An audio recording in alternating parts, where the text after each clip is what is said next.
This show is sponsored by Den 10 Insurance Services, helping businesses get the right insurance for all their insurance needs. Visit den10.io to get a quote. DENTEN.io. And remember, when you buy an insurance policy from Den 10, you're giving back on a global scale. Hello, all my entrepreneurs and business leaders, and welcome to the Michael Esposito Show, where I interview titans of industry in order to inform, educate, and inspire you to be great. My guest today has a career spanning over 30 years, much of which was as a college administrator. His goal was always to help set higher education and its institutions on a more successful path. He helped leaders at every level to become their best selves and to cultivate the best in others by refocusing on the organization's mission. After seeing the increased need for this kind of specialized thinking and support in the corporate world, he moved into the corporate arena where he offers his experience and commitment to leaders and emerging leaders in every field that values its mission. Please welcome founder and president of Guidance for Greatness, Dr. Jim Salvucci. Welcome to the show. Yeah, thanks for having me, Michael. This is great. I added the doctor in front of your name because I saw on your website that you're PhD, and I was like, well, that's pretty cool. I want to put that in there. Okay. I've been leaning into that a little more lately, so yeah, go for it. I think it's pretty cool, right? I mean, you had to work pretty hard to get there. Oh, yeah. Actually, we were just talking off mic about your college experience and, between Bard College and Queen's College, and then you did one in Toronto, I think. University of Toronto, I did my PhD, yeah. That's where you did your PhD, so that's interesting. And we were just talking about how Queen's College, I'm from Queens. Yeah.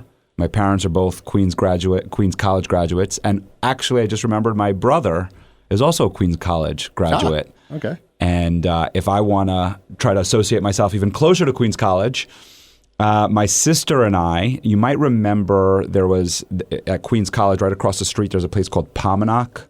Do you remember? I do not remember that. You don't remember Pominock? So right across the street, Pominock is a whole development there. And my sister and I, my brother's 9 years younger, so he wasn't a part of this one. My sister and I used to attend classes there. They offered free classes, ballet. It was ballet classes, karate classes, gymnastic classes, and then kind of like an after-school program where you would there was like a little pool hall and older people would watch us. I say that because at the time we thought that they were like adults, but really they were probably like 18-year-olds, right? Watching us. But so I was right across the street from Queen's College, and I would go there with my father would take my sister and I there when we had our candy sales, and we would go there and sell all of our candy. Clean up, yeah. At Queen's College. Yeah. Yeah, you would clean up there. Yeah. But since we're on that topic, of the PhD and college and education, and we're going to get into your background in education and the schools you founded and all the different things that are really cool in that space, and then how it translates into your coaching and your public speaking, you're a keynoter, all these different things. We're going to get into all of that. But like I said, while we're on the topic of PhDs, I'd love to learn more about that journey. Yeah, well, it wasn't my first career, as these things often go. So I went to Bard College, we're in Poughkeepsie now. It's actually right up the river a little bit. Is Bard in Poughkeepsie or Red Hook? I thought Bard was in Red Hook. It is next to Red Hook. It's in the town of Annandale-on-Hudson, which I believe Bard is the town of Annandale-on-Hudson. Okay. And and that was quite an experience. Bard is a very, very unique place. Right. Even to this day in a lot of different ways. And then I left there. I did a number of things. And at some point, I actually started building sets professionally outside of Philadelphia. I'm from Philadelphia originally. And so I worked in a theater in Philly and then outside of Philly. I did that for a little while. And then my wife got a job. She went to law school, Temple Law School. In one summer, she graduated law school, took the bar, got married, and moved, all within, just a few months. And so we moved up to Queens because she was going to be working as a legal aid attorney, a public defender in Manhattan. And Queens was affordable. We moved to Ridgewood, Queens, and I was kicking around for a little while trying to figure out what I was going to do. Got a job as a writing tutor at LaGuardia Community College, which is in Queens. Great community college. And from there, I decided, well, I was an English major. I was like, I really want to go into academia. So I went to Queens College, got my master's. And while I was doing that, they let me teach courses at LaGuardia. So my first teaching experience was at LaGuardia. So just to sum it up, I lived in Queens. I worked in Queens at LaGuardia, and I went to school at Queens College, which meant I took a lot of buses. Yes. I took buses to the bus, Right. Yeah. I mean, I grew up in Queens, and similar to you, I moved up here to the Hudson Valley when I went to college, when I went to Marist College. Oh, Marist, okay. But up until that point, I used to take the train and the bus to school. And as we know with the MTA, the buses are never on time. No. And so you either just missed the bus that you were planning to get, or you're waiting there for an hour and probably walking to the next bus stop in order to try to just get there a little faster, or maybe to your transfer or something like that. Absolutely. But I somewhat miss, like, I'll say this. When you're taking public transportation, which some of our listeners do take public transportation, you really start appreciating owning a car and being able to just get in and go where you want to go when you want to get there. Because I remember being a teenager or a pre-teenager, I guess, like before I had my license. And I would stare at any car that drove by. The hooptiest of the hoopties, like hubcaps falling off, grill held together by duct tape. And I would look at that car and I'd go, I would take that car. Yeah. I would take that car if I don't have to take another bus, if I don't have to chase another bus. Because I literally... I'm not known for my timeliness. So I remember one morning I was in summer school and I had just missed the bus. I saw it going by me. It was on Hillside Avenue in Queens. You might know Hillside Avenue. Yeah. That's a big one. On Hillside Avenue, I see it. I'm on the other side of the avenue. I see it at the stop, and it's going, and I'm running towards it because I'm like, I could probably just get his attention, and he'll just wait for me. Yeah, they're not waiting for you.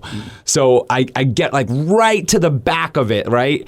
And this is like, remember when Superman is chasing the train in Superman 1? Right. Did you remember that? Clark Kent is chasing the train. He was like in high school. That was what I felt like. I got my backpack on, and I'm just chugging along. I chased that bus. I gotta say, because I knew, I was like, at the light, I'll catch up. I would catch up. I would get so close to it at the light. And then it would stop at a bus stop. I'd get so close to it. I chased that bus for probably a good 4 or 5 blocks. No. And I finally caught that bus. I got on that bus. I swear people were cheering for me. Because they would see me like catch up to it. And I'd be like, oh, stop the bus, stop the bus. So, yeah. No. Did the track coach see you? No. Yeah. I was in really good shape at the time. I was actually a swimmer. Okay. I was a swimmer. So I was in good... I had good cardio and shape at the time. It's too bad it wasn't a boat. Well, yeah, swim up to it. Yeah, I don't know if I would have been able to swim that much, but no, because like I said, the traffic lights and the bus stops are what helped me stay kind of like catch up and teeter back and finally catch that bus, man. I never forget that moment of catching that bus in public transportation. But so then you got your master's there. Right. At Queens College, which is a great college in Queens. I mean, what is it, the CUNY system, right? It's CUNY, it would be the CUNY system. And then what brought you to Toronto then? I got into the University of Toronto. They threw a lot of money at me. It's an unbelievable school, incredible English program, one of the top literature programs you can get into. And they had a great library. So, yeah, it was a no-brainer. When you say they threw a lot of money at you, you're talking about scholarship, I'm assuming, right? Yeah. So talk to us a little bit about that. So because I think so often we hear about scholarships coming out of high school into college. Yeah. I don't know how often we hear about people getting scholarships for master's programs or for PhDs and how to maybe get into that because, of course, if you're listening right now and you're looking to elevate and go through some sort of educational program, whether it's a master's program or a PhD program, this will definitely be helpful to you. Yeah, I mean, far outside my area of expertise, but usually it's PhD programs, not so much master's programs. And it really depends on the school, the type of program. I was going to English, which is very academic. Okay. Right. So when there's academic programs like that, they try to attract the best people, and so they give them money to keep them there. And the job market's usually abysmal, so a lot of people even do like postdocs, and they continue to get paid either by that school or another school after they get their doctorate and before they get a real job. It's pretty complicated, but it really can vary from school to school, program to program. But it's worth looking into. Most master's programs, not really. Not really. I see Okay. a lot, yeah. Oh, I'm glad you said that. I would say for the master's programs, the one that I am aware of is a lot of jobs, a lot of companies will offer some sort of compensation if you take a master's program or something like that. Right. So then you get your PhD. So, I want to kind of just take a step back, actually, because I'm a little, I want some clarity in your bio here. I understood that you were building sets at 18. Oh, yeah. Right? Yeah, but then you also talked about being married. So did you get married young? Is that? a little of both. So I not that young. Yeah, bring us back. I am going to give you a back. story. I should never tell anybody this story. All right. So when I was I was a sophomore in high school, and I was like a year behind. And this is in Philadelphia now. Yeah, just outside of Philadelphia, Delaware County. I was young for my class, so everybody's older than me.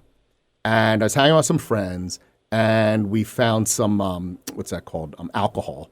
Oh. And we drank that, and naturally, and I wrote. I remember I used to travel a lot. I used to ride my bike and walk. My high school was about 2 miles away. I walked every day, and I rode my bike home.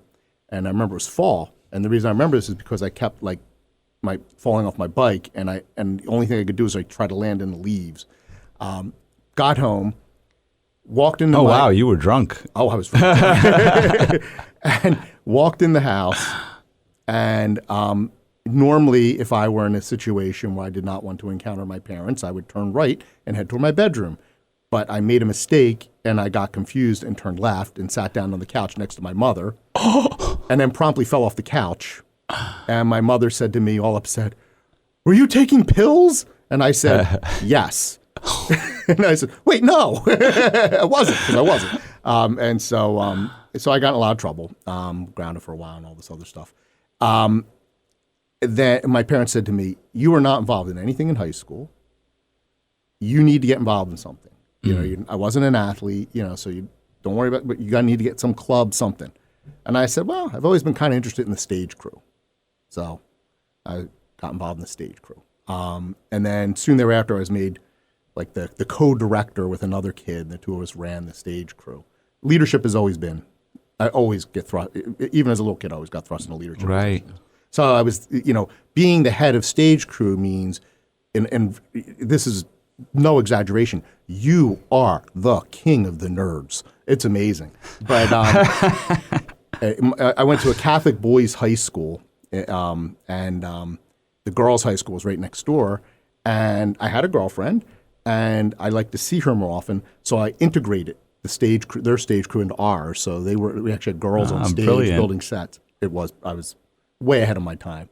And then I started volunteering at a program in the summer that was like a summer stock theater, like a community theater, that mostly had younger people in it, called Summer Stage.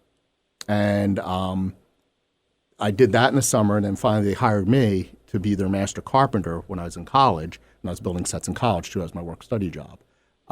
Then I became the technical director there at 18. So I was the boss. So when you're a technical director, you run everything technical. Mm-hmm. So at 18, I was thrust into that position, yet another leadership position. And actually, that's where I met my wife. When I was 19 years old when I met my wife. She came in to volunteer.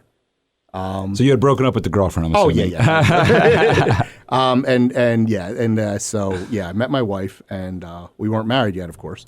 And we hung out there for a while, and we decided to stay together. So, so I did get married fairly young. I was like 24. But okay.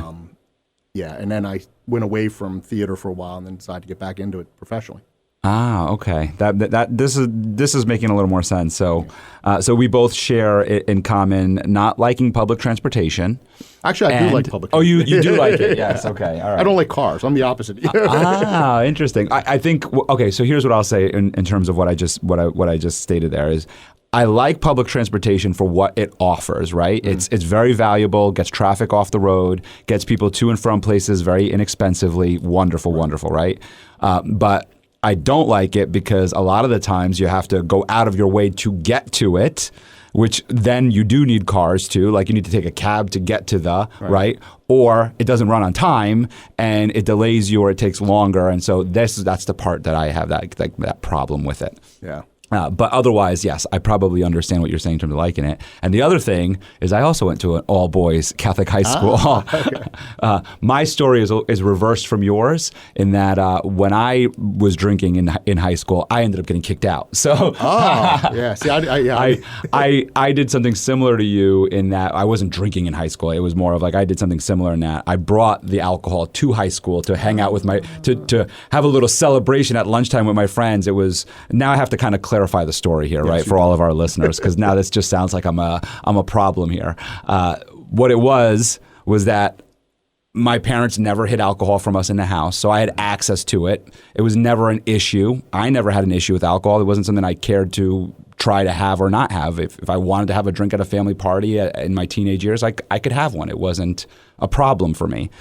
Whereas I think many kids that I knew, it was like, going to the keg was the only time they could ever have an alcoholic beverage. And I remember I was sitting at the cafeteria, all boys Catholic high school in Queens, Archbishop Malloy, and some of those guys were talking, and they were just like, it'd be so cool if we could have a drink at lunch. Yeah. And I was like, I'll bring it. And they're what? I said, I'll bring it. Now, again, I am a very defiant person. And I'm like, anything to try to figure out how I could bend the rules or break the rules and get away with it was something that I enjoyed doing. It was just more of like, I got the thrill out of knowing that I can do something like that. Yeah. It was more that than it was to bring the alcohol to school, right? So anyway, so I did. I brought rum and Coke to school the next day, and my friends feasted, right? Like I poured out the rum and Coke to all the guys and everything, and everybody was having a rum and Coke. And unfortunately, because of my hoarding, I had put it all in this really cool Arizona sports bottle, and I'm calling it hoarding because I seriously should have just thrown this thing out. It was like I bought it for $2 with the Arizona iced tea in it, and drank it, washed it, and then put a rum and Coke in it, and then I didn't throw it out. So anyway, so it's a Catholic school, and as you know, it's very strict rules. So I'm going to my locker, and I have this Arizona bottle with a little bit of rum and Coke left in it because I didn't care to drink. It's like that wasn't, the point to me was just to bring it. Sure. So I have it, and so one of the guys comes up. He's like, "Hey, you still have any of that?" I said, "Yeah, finish it." I said, "I don't want it." So he starts drinking it. He drinks it, and then he hands it back to me. And one of the TAs is walking through the hallway. He says, "No drinking in the hallway." And somebody else who I'll never forget him. I don't want to even say his name. Well, it doesn't matter, right? Because all he did was rat me out. Mike Farina. I'll never forget his name. Mike Farina. Get out of here. You know Mike Farina? No. But he had no idea. All he had was a locker near me. He had no idea. We weren't like friends where we hung out in the cafeteria at all. We just had lockers near each other. So he had no idea what was going on. And he just says, "Yeah, don't drink any alcohol in the hallway." Something like that. And the like TA, as a joke. As a joke. Yeah. As a total joke. So he wasn't a rat. No, not at all. A bad humorist. Just bad humorist. And he said that, and the TA had to ask me to smell my bottle. And I was like, I said, come on, like there's nothing in here. And he goes, let me smell it. And, long story short, which we're already past the long story part, so I don't know why I said that part, right? They smelled it, and they're like, and I remember telling, this is what I told the dean, you're going to love this because you're an academic, right? You were a dean, right? You're going to love this. So the dean pulls me in, and looking back at this, I don't see how I thought this was going to get me out of trouble. I said, but I didn't drink any. I said, you could do a breathalyzer on me. He goes, but Michael, you brought rum and Coke to school and you gave it to other underage guys. I go, yeah, but I didn't drink it. Thinking this is going to get me out of trouble.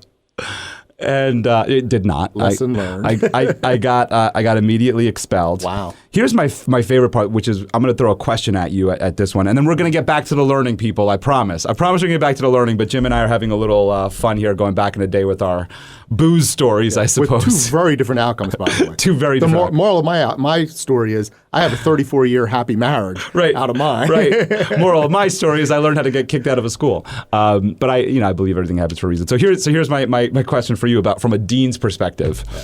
So I get kicked out of school, right? I get expelled.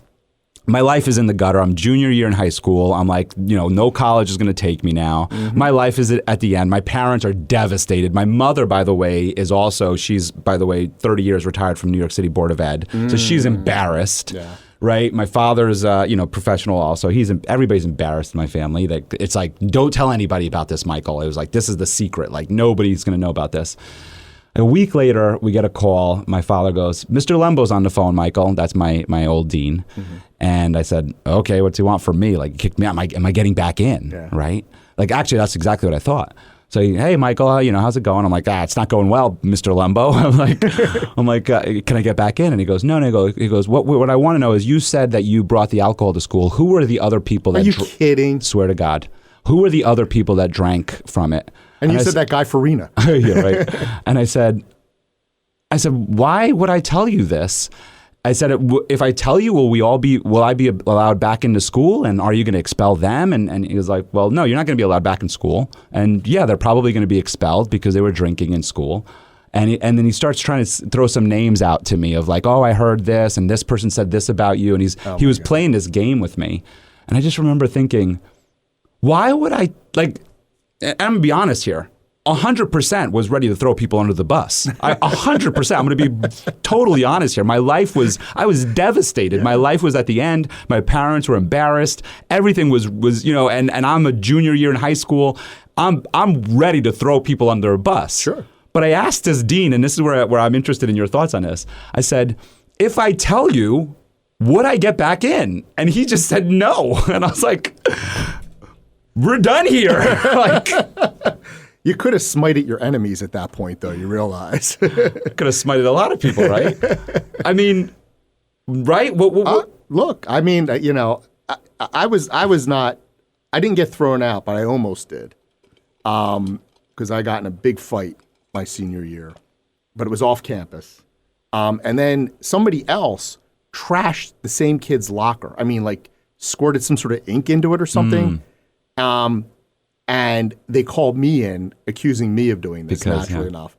I actually knew a couple people who did it, but I wasn't sure. And I wasn't going to rat them out. But they were asking me to rat them out. Sure. And they said, and the dean of students said to me, looked me in the eye and said to me, well, I can tell you're a straight shooter. You're not going to, you'll get in a fight, but you're not going to do this kind of thing.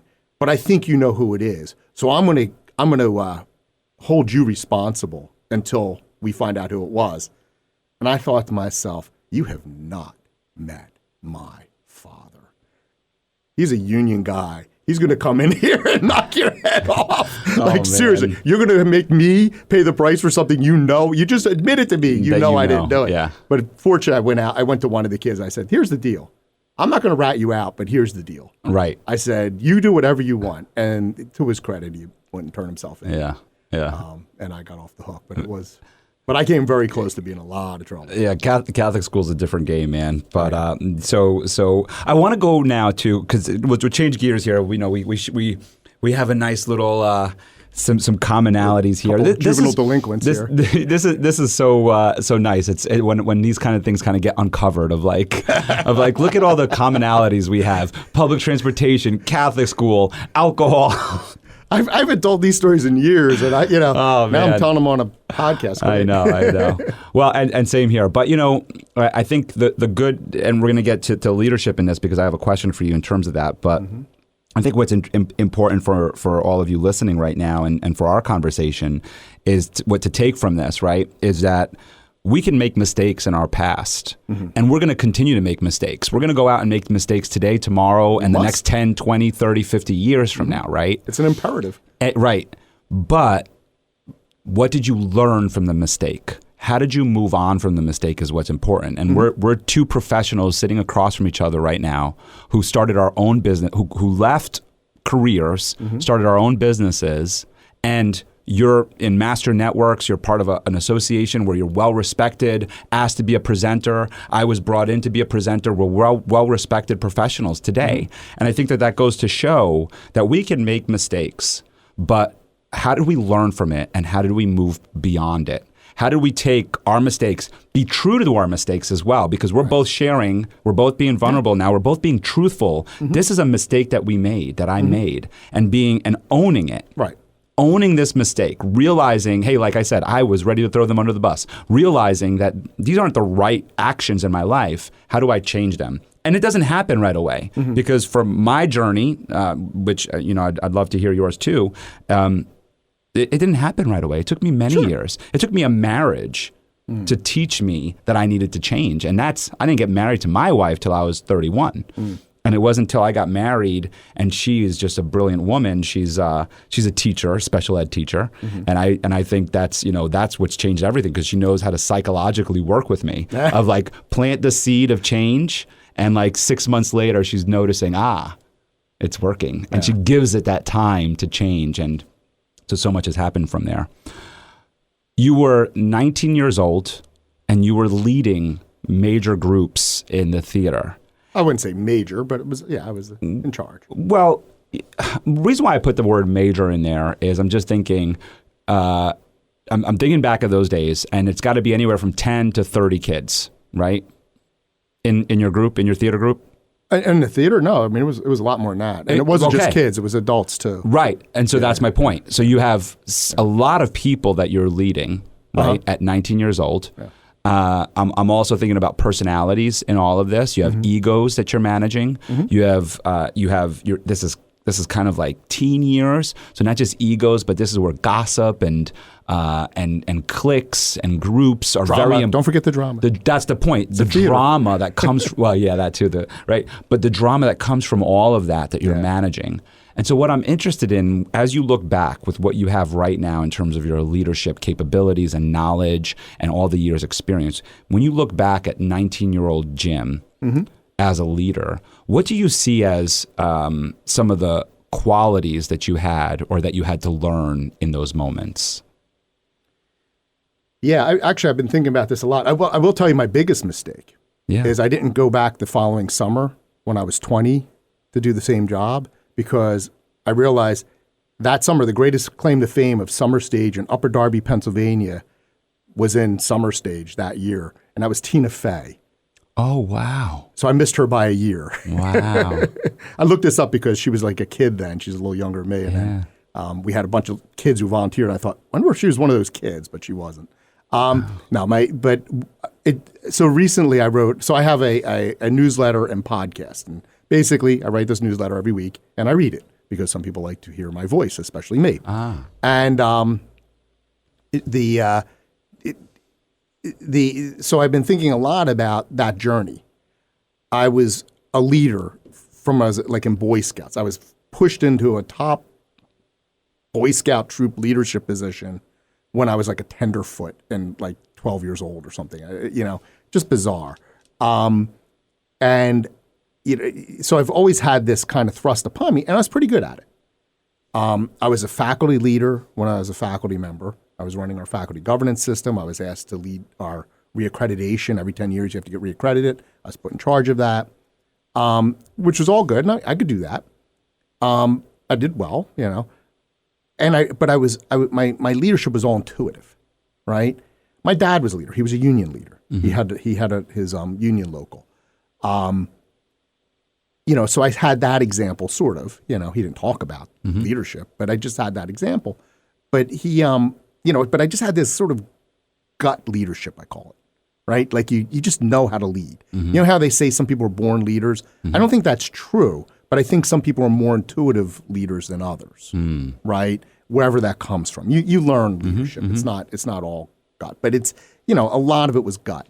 And when I became a dean, that's when I realized that I really had to step it up, right? The stakes went up a lot higher, Now I have a bunch of people working for me, and they're all professors, and it's, wow, this is a big deal.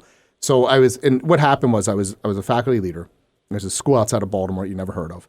And there was we'd been a college and we became a university. In fact, I was put in charge of creating all the schools, which I did. The president said to me, just take a few of your fellow faculty members and just divide up the university into these schools. And I thought, that is the stupidest idea I ever heard in my life. It's like, yes, I could do that in 5 minutes, but, there'll be hell to pay forever after, Right. And so what I did was I was in charge of our faculty governance system, because in universities, faculty have a lot of power. And so I happened to be the chair that year. And so what I did was I empowered the faculty council to be a committee of the whole to deal with this issue. And then we held for like a whole semester, we held weekly meetings in the evening. So you had the faculty council there, which is a representative group, and we invited the entire campus. Anybody could come.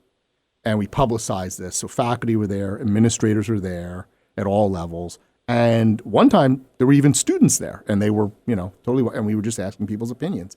And we just worked it out slowly. So by the time we did it, by the time we divvied everything up, everybody was on board.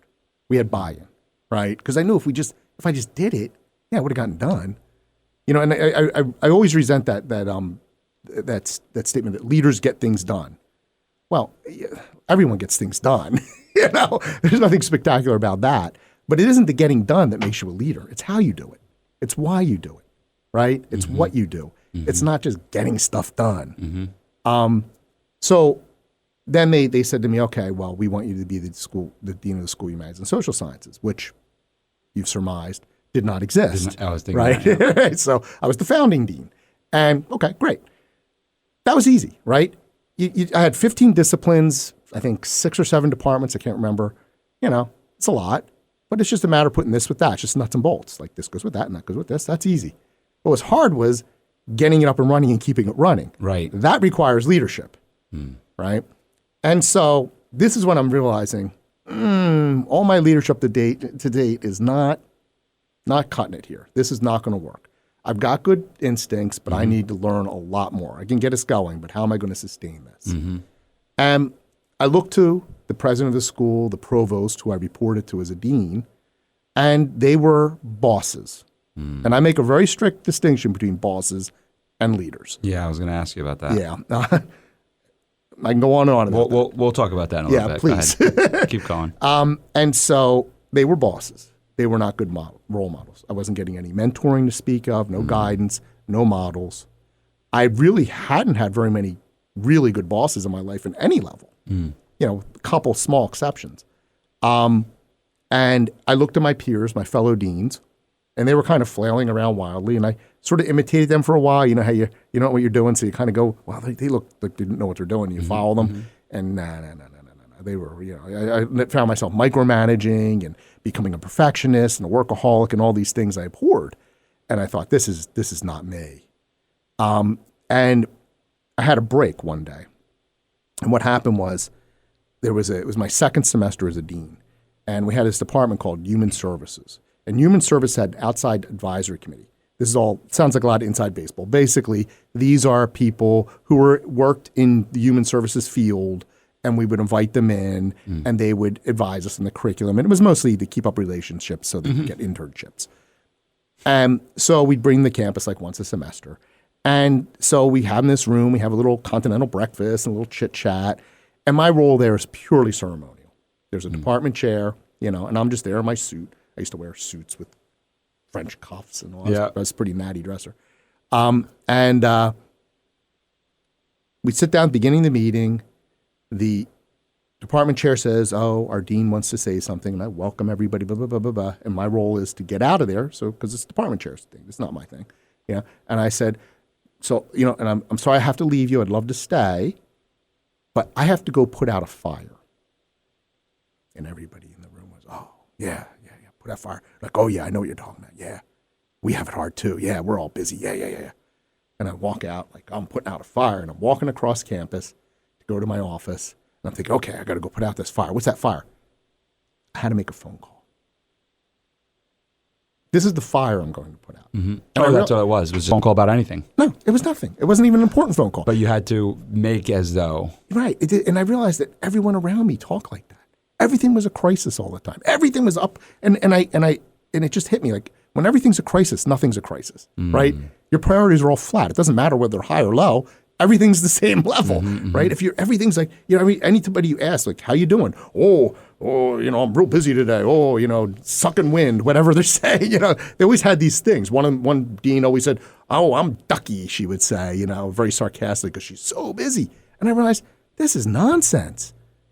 This is nonsense. There's very few crises in higher ed, especially on the academic side. On student affairs, sure, because you get your juvenile delinquents like you drinking. But, like on I didn't drink. I only brought it for everybody else. Oh, you brought it for everyone else, right? You dealing. But on the academic side, rarely anything comes up where you really, like, it's so urgent, it's a crisis. And I thought, oh my God, I've been lying to myself and everyone else. And then I realized all my people were talking the same way, all my department chairs and whatnot. And so I banned the word crisis. I said, unless you come to me with an actual crisis, I don't want to hear the word crisis. And so we worked on that. But that's when I realized that I need to become a real leader. And so I started studying leadership. I started reading books. I started going to trainings, talk to people about leadership, meeting some people. I didn't really have models, like I said, so it wasn't like I gained anything from campus.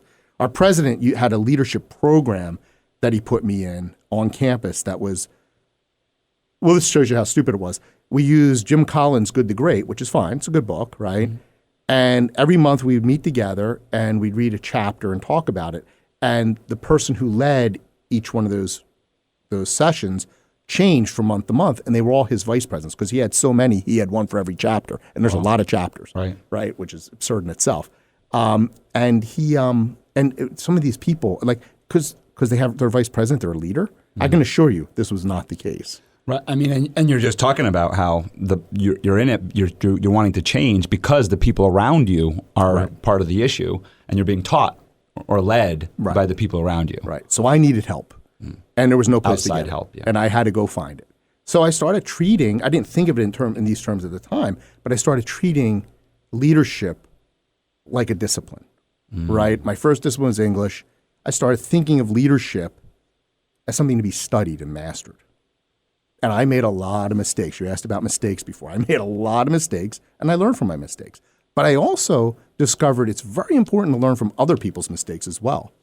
Right? I looked at my bosses, I looked at my fellow deans, and frankly, they weren't very good, with a couple exceptions, right?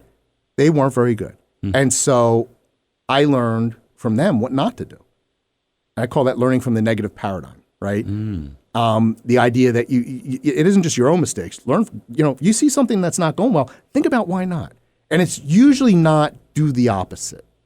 That's a trap people fall into. Oh, they're going left, I need to go right. No. You might need to go straight or just sit still or go backwards or maybe wait a little while, then go left, whatever. But don't do it their way. Don't just replicate what you see. And that's what people do all the time. I think that's why there's so many bad bosses in the world, because people just replicate their bad boss's behavior. Simon Sinek says, be the boss you wish you had, right? I would go further. Don't be the boss you wish you didn't have, right? I mean, it's both sides of that thing. You've got to think about what you don't do. A lot of leadership advice is about what to do. I give a lot of advice of what not to do. A lot of my podcast is about what you don't do, right? In fact, most of it is. It's don't do these things because these are bad behaviors. And so it's not just about making the right choices in terms of what you're going to do, but deciding not to do the bad stuff. Because some people, they do all this stuff over here and it looks really good, but so on the left hand they're doing great, on the right hand they're still doing bad. Because it's just a gimmick. Yeah. So I like this approach of what not to do, and it's interesting. There's two things that come to mind with what you're talking about here. One of which I'm gonna go back to something that you said originally, which I thought was a really great thing to do. So to not complicate, not to confuse the two is what I'm going to say here, is on one of the things that you said as a leader is when forming this new school, you brought everyone in, and by doing that, it became part of something that they built, and they were more bought in.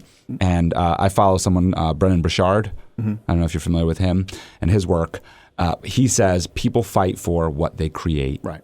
And it's so true. When you let someone create something, they're more apt to fight for it. It just makes sense, right? It's like, I created this. Why wouldn't I fight for it? It's got my input in it. Right. So I think that that's a really great example of good leadership, is as a leader, rather than telling your students, your mentees, your vice principals, your whoever you're managing, whoever you're leading, telling them what to do, asking them questions. Yeah. Asking them questions as to, what do you think we should do? Right. What should we do? Right. What are your thoughts on this topic? How do you think is a better way to open a sale?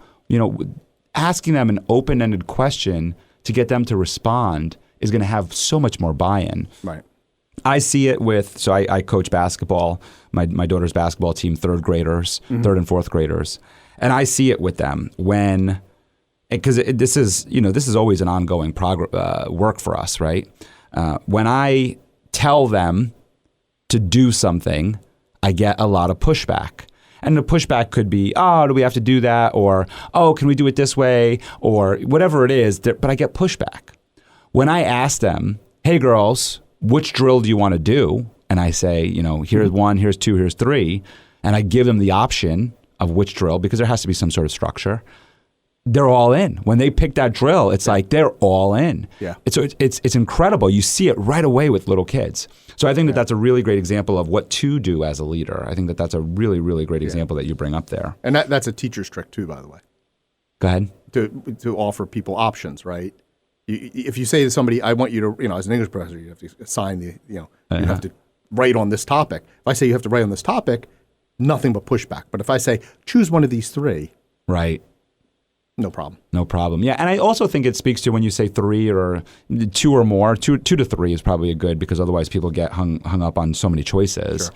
I think it speaks to their different pleasures, right? Like, what is it? Like, maybe in those writing, you have one that's a fiction, one that's a nonfiction, one that's a fantasy. It's like, okay, one of those 3 I'm going to relate with. One of those 3 is going to speak to me and say, oh, I want to talk fantasy, or I want to talk nonfiction, or I want to talk fiction, which I know nonfiction and fantasy are a little bit of the same, but we're speaking off the cuff here.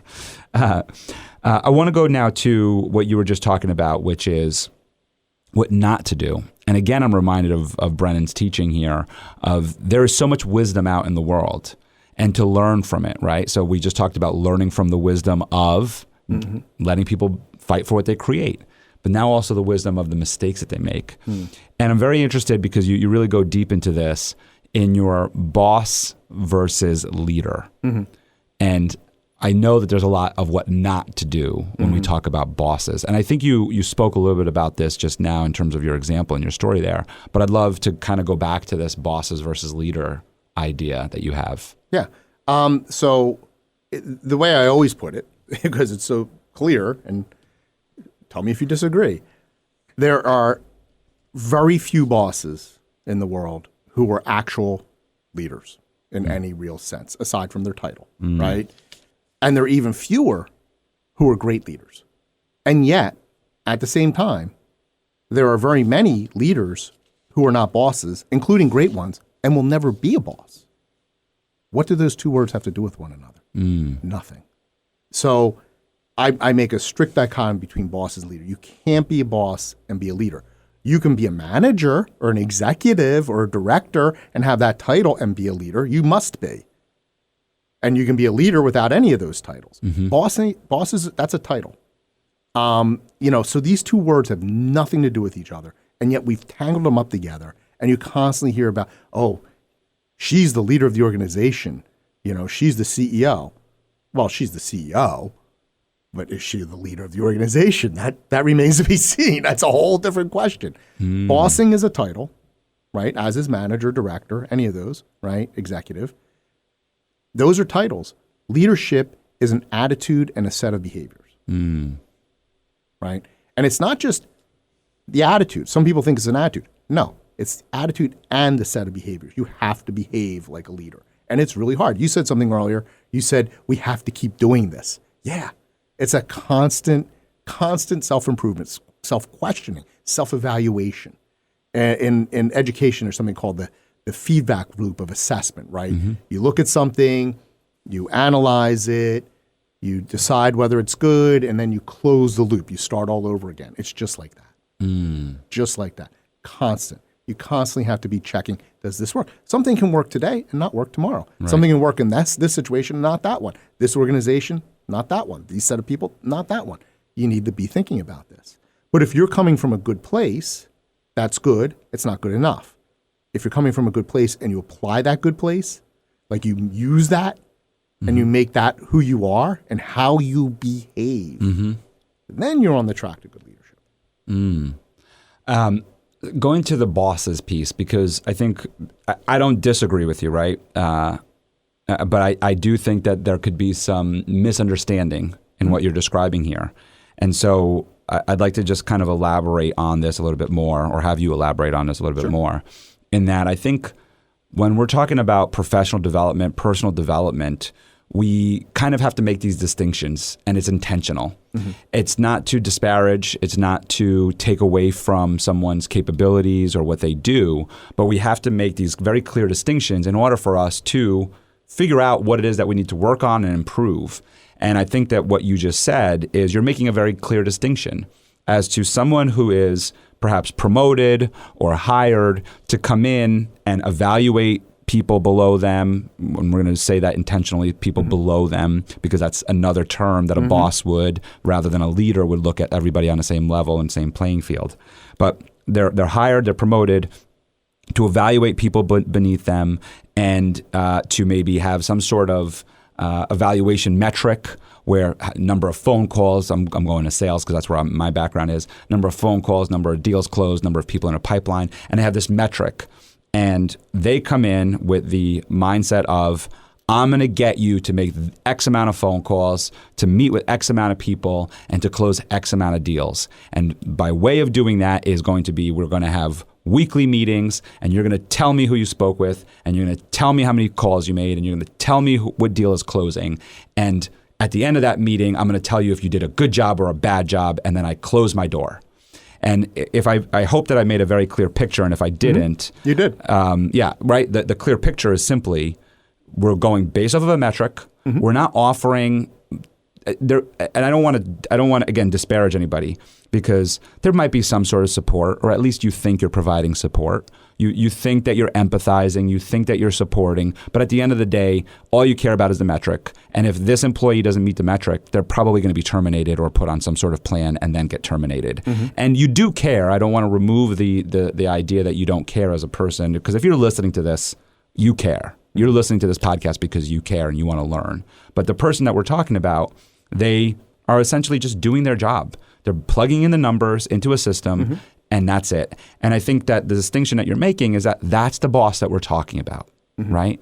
That's the boss that we're talking about. We're talking about people that follow this metric, that just follow and are essentially droning on. Right. And then we have leaders. And I kind of just helped clarify what you're talking about in terms of boss. Could you give us exactly the exact opposite? And I know you don't want to do binary. I know you don't want to do binary, but I do want. Actually, I love binaries. I want this binary intentionally for everybody listening here. Of, we have this. Why don't we play it out this way? Because this is, you're a coach, and I love this. So we're actually going to coach this. We're going to have a little fun here. So we have this manager I just described. I'm coming to you as a client of yours, right? And maybe I'm telling you, hey, Jim, I actually have this manager. He's a great manager. He runs the numbers with us. He sits in a room with us, and we go through all the numbers. And some people, they just don't do their job and they get terminated. Right. And I'm on track here, and I'm probably going to be able to take his role because he's up for a management position. I'm going to take his role, and I'm looking to do exactly what he's doing. But I'm coming to you because I want to make sure that I am the best leader in this organization, just like he is. And I'm interested as to how you would help paint the picture for me of what maybe I should or shouldn't do. We would have a very long and difficult conversation about what is it you mean by leader there. Right. Again, this idea that leaders get things done, right? Yeah. That's not the metric. Leaders do get things done, but they get things done a certain way. And what's your end game? If your end game is to hit the numbers, okay, that's great. But you're not really being a leader. You're just hitting the numbers. It doesn't matter whether you're doing it yourself or you're driving other people to do it. That's not leadership. That's hitting numbers. And I can go on and on about numbers, by the way. There's something about Goodhart's law. If you ask me about that, we'll just keep talking for the next hour. But if you're just driven to hit the numbers, okay, you're going to hit the numbers. but that isn't leading people. Do you want that next person to be able to foster relationships? Is that important to the organization? Now, perhaps it isn't. If it's not, we probably wouldn't be talking, because I primarily deal with people who are in organizations that on some level are values driven, are mission driven. Let's assume that, just for the idea, for the sake of this exercise here, let's assume that you probably had like a pre-call with this person, because as a coach, we want to ask a lot of questions, and you already just did it. You said, what's the end goal? What's driving? You're already asking some questions. Right. So we want to have a good dialogue based off of questions. Right. And from there, you find that, yes, it is good-hearted, good value-driven organization. Maybe they're tied to some sort of investment group that puts these numbers over their heads, and they don't know any other way. They want to know another way, and that's why they're reaching out to you. Right. And so I'm interested in how do we support these goals? How would you help them support these goals of these numbers and keep their values intact of, like you said, relationships and values? You've introduced a wrinkle here that may be insurmountable, right? Because there's this dichotomy between what the company says it stands for and these investors who are really driving the company, right? So if the company says, oh, we're about, we want to have employees who work here because they want to work here, who do their job because they want to do it, and they're not just here about the money or the job or the benefits or something like that, or the titles. They really want to be invested here because we value our customers, and we want to show that through the way we value our employees. But then these investors come in and say, we want you to hit these metrics, come hell or high water, right? There's a problem here at this organization. There's a split. But isn't that the reality of any organization? Like, I mean, even us as solopreneurs or entrepreneurs, right? When you think about it, whether it's an investment group that comes in and tells us to hit these numbers, or it's our mortgage payment or our electric bill, or our spouse that says, hey, groceries, are you going to pay for them? At some point, we have a metric that we have to hit. Sure. So how do we foster what you're talking about of helping people create and support them in reaching these goals as leaders? Yeah, I mean, it's hard to talk about this as a hypothetical, right? Yeah. Well, I'll give you a non-hypothetical. Okay. So, and maybe you could evaluate it then. Yeah. So the way that I approach it with my team. So I have my insurance company and I have a team, and we literally just had a sales call Thursday morning, a sales training call that I did with them. And one of the things that we're working on right now is building out our list of new prospects. Okay. New prospects to call on. And I asked them, how many new prospects do you think you need to call on in order to close a sale? Okay. Right? So yes, you're with me here, right? So I asked them a question. How many do you think, right? And they're kind of like looking at me, not unsure. And I said, is it fair to say 10 out of 100? And they said, yeah, that sounds about fair. 10 cold prospects. 100 cold prospects. 10 out of those could probably turn into a deal. Of course, we're just kind of cutting through the 25 that made appointments with us and that we met with down to the 10 that closed the sale, right? I said, okay, cool. So 10. I said, so if we set a goal for ourselves, what would be a fair goal in terms of commissions? What would be a fair goal for the end of the year for you? For like, we're just talking a 12-month span here, not, it is end of January, so it is fair to say end of year. I said, what's a good commission goal? So they came up with a commission goal, right? And I helped guide them in that as well, because again, so what we did, here's the reality of exactly what we did. I know what they want to earn, but I also know the reality of the habits that they're currently in, and we're going to talk about your tiny habits. Okay. I also know the reality of the habits that they're currently in, that they're not going to earn that. Right. So I said, great. So let's just call it a 6-figure goal, right? And I said, $100,000, 6-figure goal. And they're like, yeah, of course, right? I said, okay, great. But we're not living in the habits to get to that goal. Right. So what we're going to make that goal is we're going to call it a BHAG. And I explained to them what BHAGs are, big, hairy, audacious goals. So we're going to call it a BHAG. And maybe it's our 2-year, 3-year goal, because we're going to start today on creating the habits to get us there. But what's a more realistic goal? Right. 30, 40, 50 grand, right? Somewhere around there is more of a realistic goal. Okay, what are the habits that we need to create? So we start talking about that. And I'm having a dialogue with them. Right. What are some of the habits? Yeah. And it's ask for referrals. It's ask friends and family. It's call people. It's build out this list. Right. And of course, as we get to building out the list, they're looking at me going, but in order to get that 100,000, I'm going to need like 300-400 people to call on. How do I get there? I said, great. Do you know 10 people? And he said, yeah, of course I know 10 people. I said, do you know 10 people that you can call today or text today that will respond to you today? I said, yeah, great. So I made time for them, put this list together of 10 people. So they did. We made some time. They put this list together of 10 people. I said, so if you call these 10 people, they will pick up the phone, respond to your text, and they'll meet with you. Yes, they will. Okay, great. I said, so if you do this now, you meet with these 10 people, would you be open to sharing with them what you do? Right. And they said, yeah, I would be. Okay, great. So this is the assignment that I gave them. I said, now this is where my values come in. So my values are integrity and relationship. It's actually what you just brought up. I said, the first thing you're going to do is reach out to these people and you're going to tell them, and transparency is also one of our core values. You're going to tell them why you're reaching out. Hey, I'm reaching out because I set this really great big goal for myself this year to sell this amount of policies. And I'm hoping that you might be able to help me do that. That's one. The next step is learn about them, build a relationship. It's been a while since we talked last or whatever. What's new in your life? What's going on with you? Empathize with them, listen to them, be a part of the conversation and be authentic with them in that conversation, be present with them. If they tell you they're having a great day, awesome. How can I make it better? Who can I refer to you to make it better? If they tell you they're having an awful day, what's going on that's so awful? How can I be a sounding board for you and hear what you're saying and listen and internalize what you're saying? You do all of that. Right.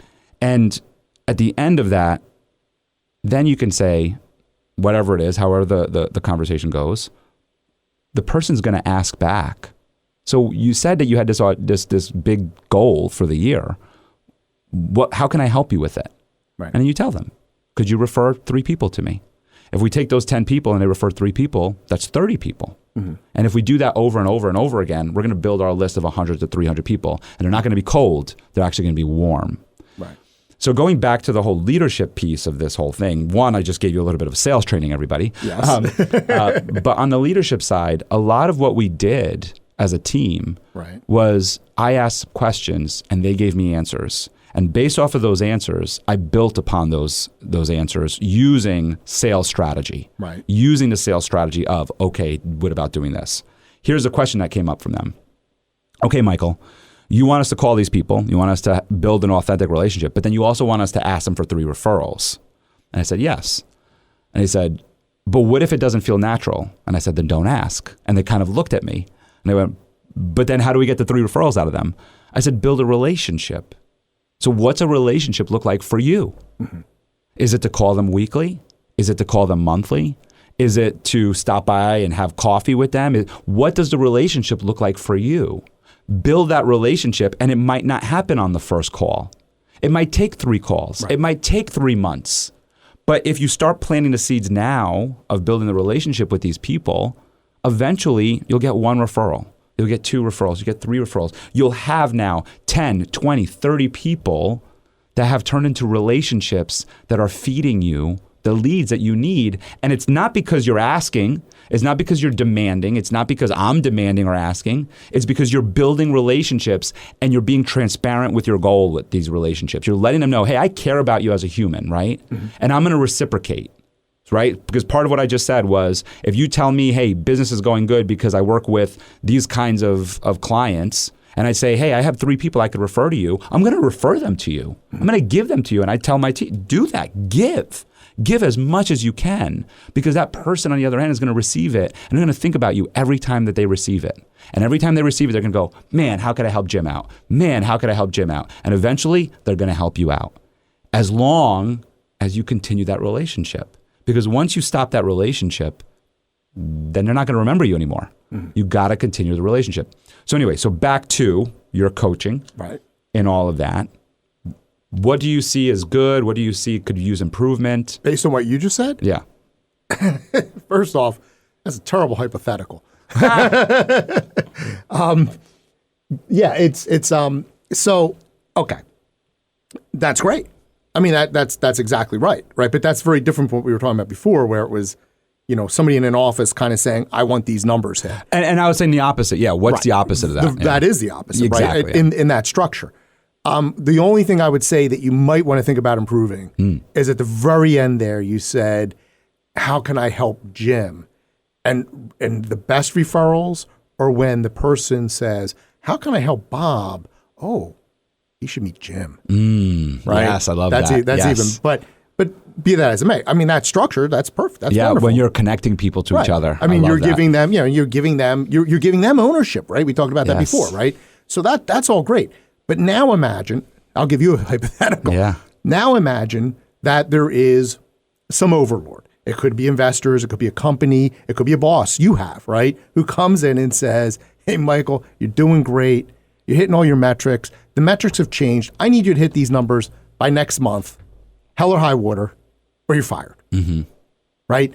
That's an untenable situation, right? I mean, what would you do in that situation? It's interesting because what you're saying brings up some memories for me. It's funny. I feel like I'm being interviewed now, which I love, which is kind of cool because I never really get to do that on my show. What's interesting is one of the things I want to make a note of with what you said earlier was to learn from other people's mistakes and learn from what they did and do it differently. Maybe not do the opposite, but do it differently. And you're right.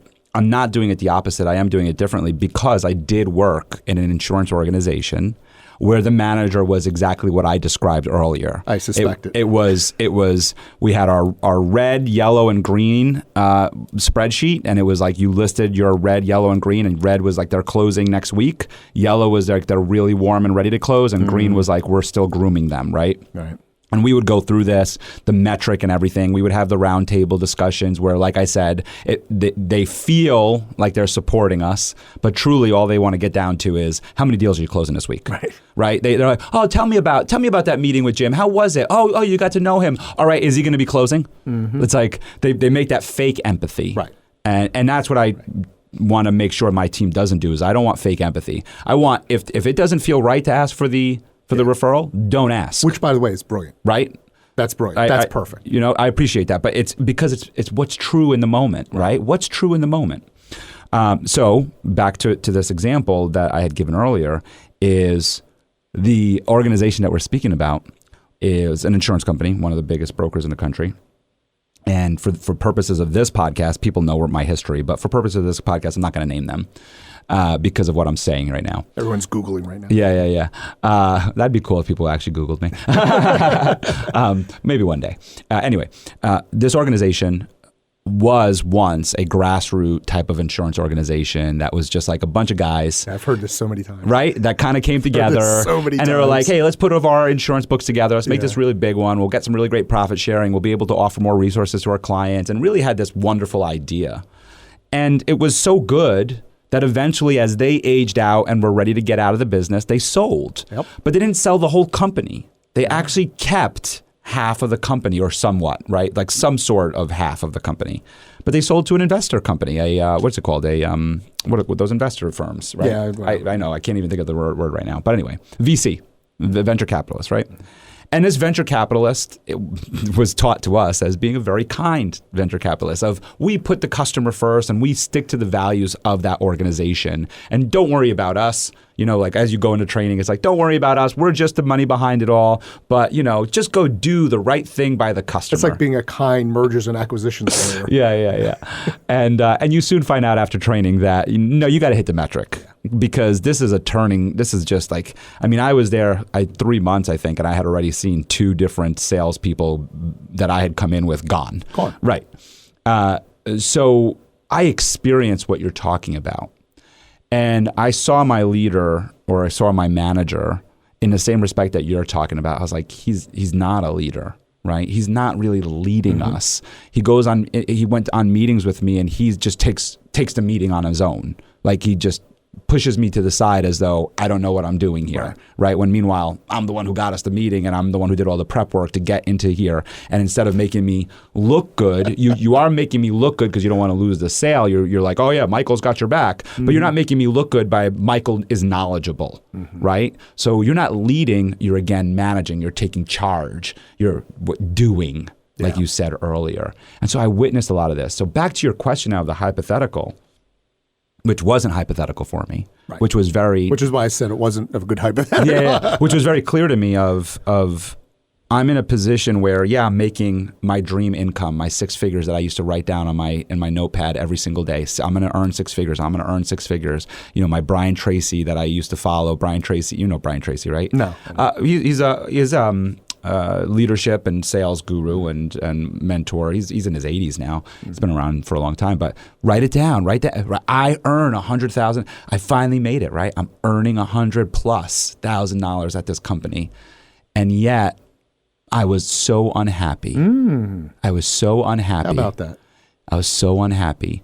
Not because of the work that I was doing. The work I was doing I thought was amazing. Like, I learned so much about the insurance business while at this company. I learned things about the insurance business that I never thought I would learn about. The way to insure buildings and the way that coverage works and policies work and how you can actually create policies for companies that need them. Because what we're talking about at this company was I'm selling policies that are worth over $500,000 policy. Like, this is just your building policy. This is, these are multi-million-dollar organizations that we're working with. Yeah. So we're building things for them to cover them properly. It was just amazing work. But on the other side of it, the way that we were managed, the way that we were supported or lack thereof, I was miserable. Yeah. And so I had a decision, to your point, where it did come to that, where I'm meeting with management on a regular basis. Where are your numbers? And here's what I'm working on. Here's what I'm doing. And I'm not pushing that person because I'm not going to push them. And I'm being very clear with them. They're not ready. I'm not doing it. Give me time to work with them and I'll do it. And I was fortunate in that I still had a very good relationship. I had closed some good deals and I had a good relationship with them. But I was unhappy. Yeah. I knew I wanted to start my insurance company, Den 10. I knew I wanted to. But it drove me there faster to where your question of leaving, would I leave, was what I looked at as like, I'm going to make a 5-year plan out of this and put $500,000 in a bank account, turn into a 1-year plan. Yeah. Turn into a 1-year plan very quickly. And I'm going to tell you that even before it was a 1-year plan, it was like a 7-month plan. At 7 months, I was like, I am ready to leave and start my organization.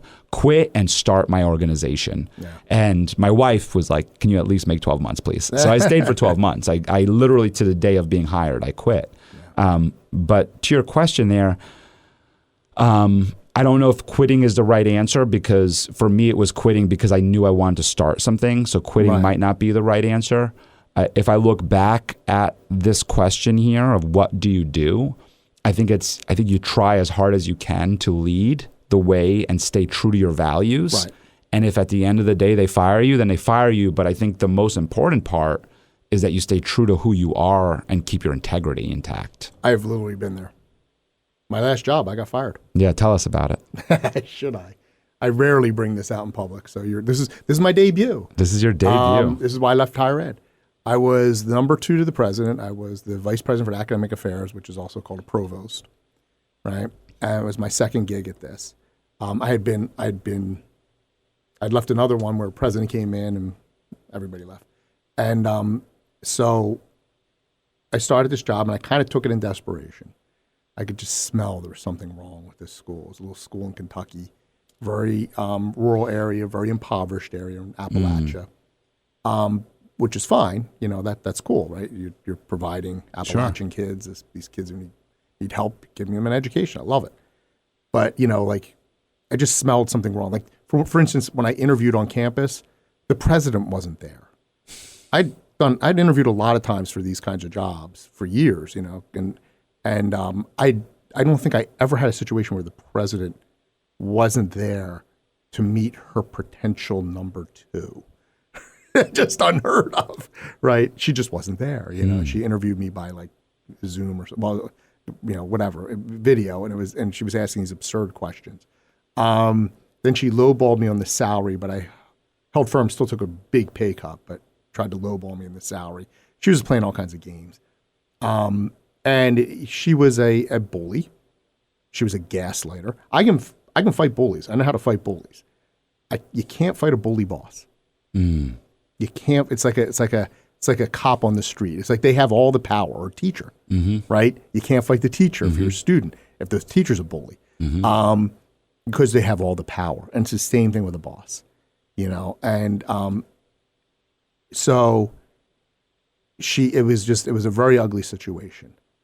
And yet I was trying to be true to my values. My charge was the faculty and academics. I was in charge of everything academic, except that there was another vice president who she had split that person off from a previous person in my position. And so some of the academic stuff was under her, which was very, very strange structure. And that was the president's favorite, of course. That was her favorite person. And so I stayed true to myself. And I worked with the faculty. One of the hardest things to do in a university is get faculty to accept change. Right? They are allergic to change. And I can go on and on why. And it's not all, it's not really their fault. A lot of it is their training, their reward system, everything they do is very narrow focused, very narrow board. And anything outside of that seems superfluous, right? You know, you write a dissertation and it's about this tiny little subject, and then you get a job teaching this subject, and all your research is on this subject, and you get promoted, and you get tenure because of this subject, and you don't really care about anything else. You know, I get all that. But I was always able to work with the faculty because I got them to buy in, right? And how did I get them to buy in? I would focus them on the mission. I used to start faculty meetings off. I'd say, okay, I'm putting the mission statement up on screen. Let's talk about these words here, right? Literally like I'm running a class. And by the way, if you can find a distinction between leaders and teachers, I want to hear it. And you know, I'd say, what do these words mean to you? And we'd focus on, like, we'd do little deep dives, 2-3 minutes into the mission. Right, just to get people focused on the bigger picture, because when you're in a narrow bore area, you can't see the big picture, and that's one of the reasons faculty resist change. And so once they could see the big picture and where they fit in and how what they did had an effect on the big picture and vice versa, all of a sudden, now they have a totally different perspective. These are really good-hearted, willing, dedicated professionals, smart people, many of whom could make a lot more money doing something else. Especially at a school like that, they're going to make a lot more money. Right. Right. I mean, these were dedicated. They worked their tails off. All right. Treat them like that. One day, almost exactly 3 years ago to the day, by the way, it was January 31st.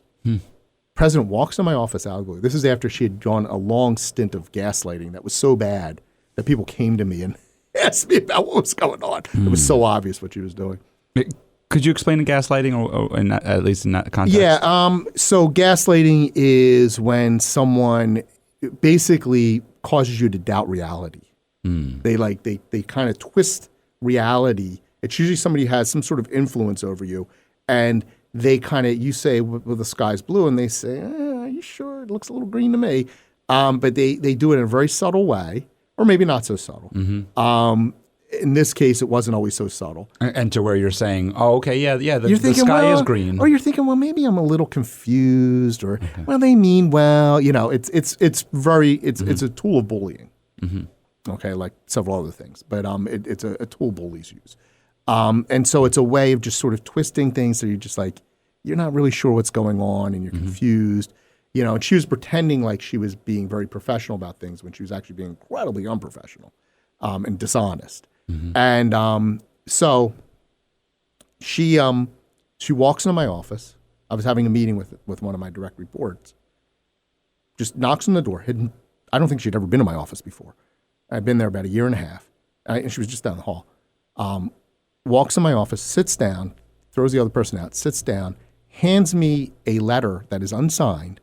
It's just a paragraph, and it says, "I want you out of here in 2 weeks." 2 weeks notice, which is kind of unheard of for that position. And it said, but because she said, "You're very good with faculty, but you're a bad colleague." Well, first off, if you're a provost and you're good with faculty, you're like 85% of the way there. That's very rare, right? That a provost be very good with faculty, right? So that's like you're worth your weight in gold. But okay, that aside, but she was saying I was a bad colleague, which was belied by the fact that when it was announced I was leaving, my fellow vice presidents, except for her favorite, like had an outpouring of concern. And, when I said, could you write a letter of recommendation? Absolutely. Later on, I asked a couple of them for testimonials. Absolutely. Years later. Yeah, I was a bad colleague. Right. And also, like you said, she hadn't been in the office in over a year. Yeah, I don't think she'd ever been How my could boss. it even be? Yeah. Yeah, but so she made this claim and said, I want you out of here on Valentine's Day. And she said, you can go be a faculty member because you're good with faculty. In the fall. So you would take off this semester. She was going to pay me out for the rest of the semester. And that's how they buy you off, by the way. That's what they do. And then she said, and it was a deep pay cut, and it was a non-tenure track position. And I'm thinking, you're doing this to me as vice president. How am I going to be treated as a non-tenure track faculty? Right. Yeah, I don't think so, lady. That I made that decision right on the spot. But this was totally out of the blue. I mean, I had no idea this was coming. I mean, she'd been doing horrible things to me. Like I said, to the point where other people had noticed. And I was horribly depressed, in really bad shape, but I wasn't expecting to have her walk in my office. And I said to her, what's the precipitating cause here? Like, why today? Because literally the week before, I had announced that through merely tweaking the teaching schedule, having my dean just play with the teaching schedule, we had saved over $130,000 at a school where that's a massive chunk of the budget, right? Where we were throwing away money because of the bad scheduling for forever, right? And I just announced we saved $130,000 just by playing with things.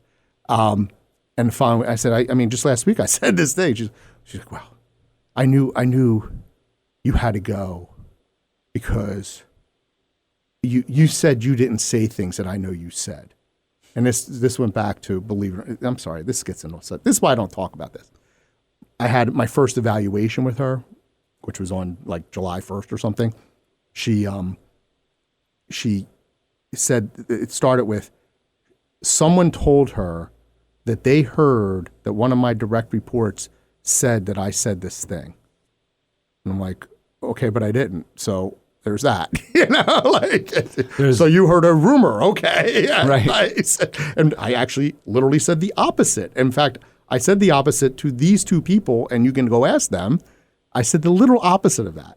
And that's what, that was why I got, that was basically it. So right. This is gaslighting. Looking for something. Yeah. Right. It was nonsense. So I departed there. My wife got a job up here, which is why we ended up in upstate New York.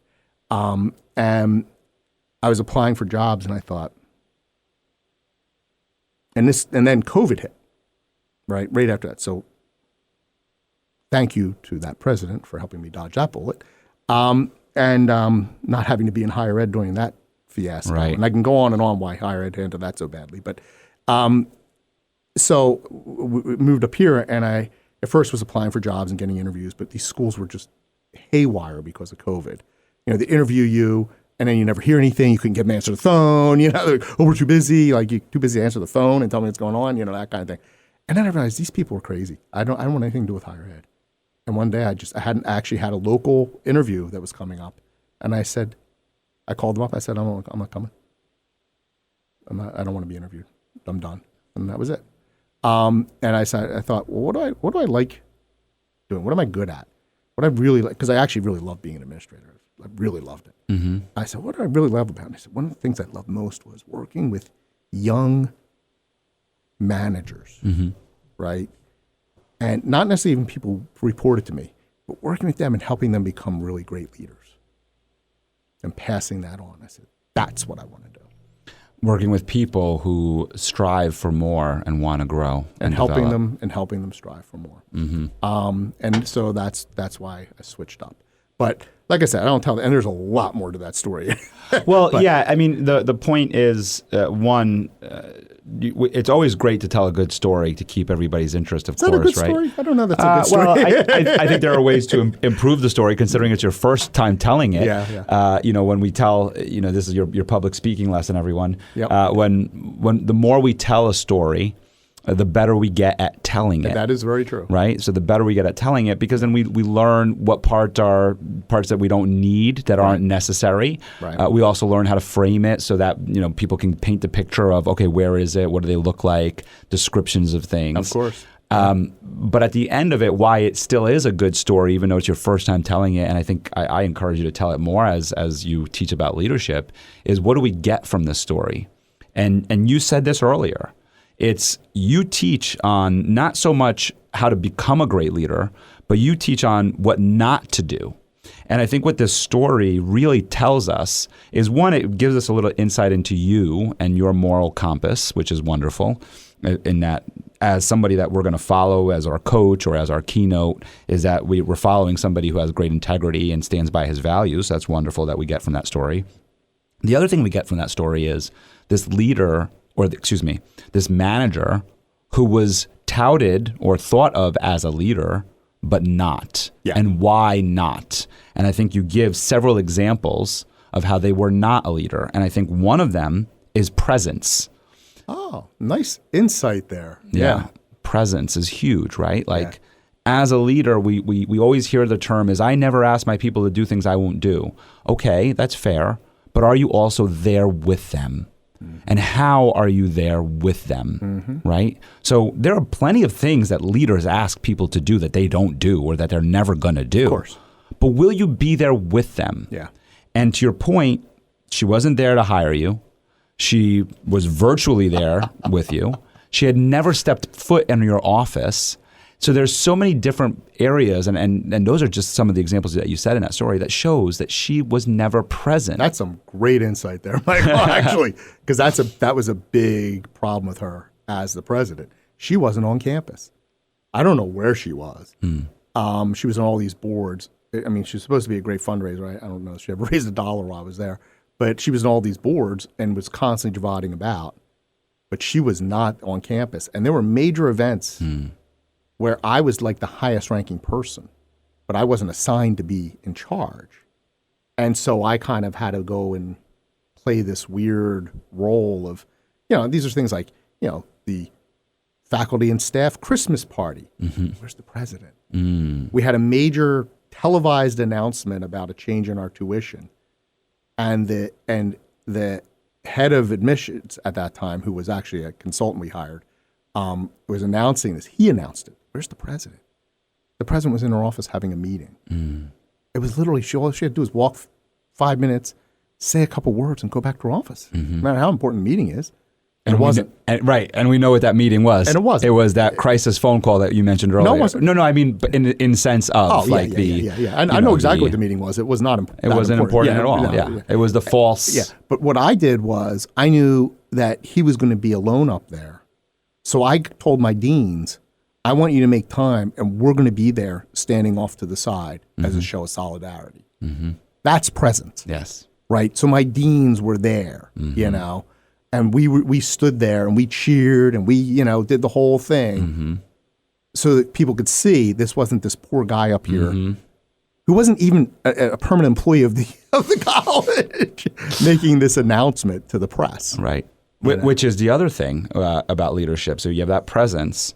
You have the other thing of essentially throwing people to the wolves, of stepping over people with intention. Right. And that's the other thing I pick up from your story here that you shared, is that she was very willing to, of course, not take blame for anything, but blame others. Yeah. And when we think about a manager versus a leader, not that managers necessarily do that, because people that are viewed as leaders do that too, but a leader would never do that.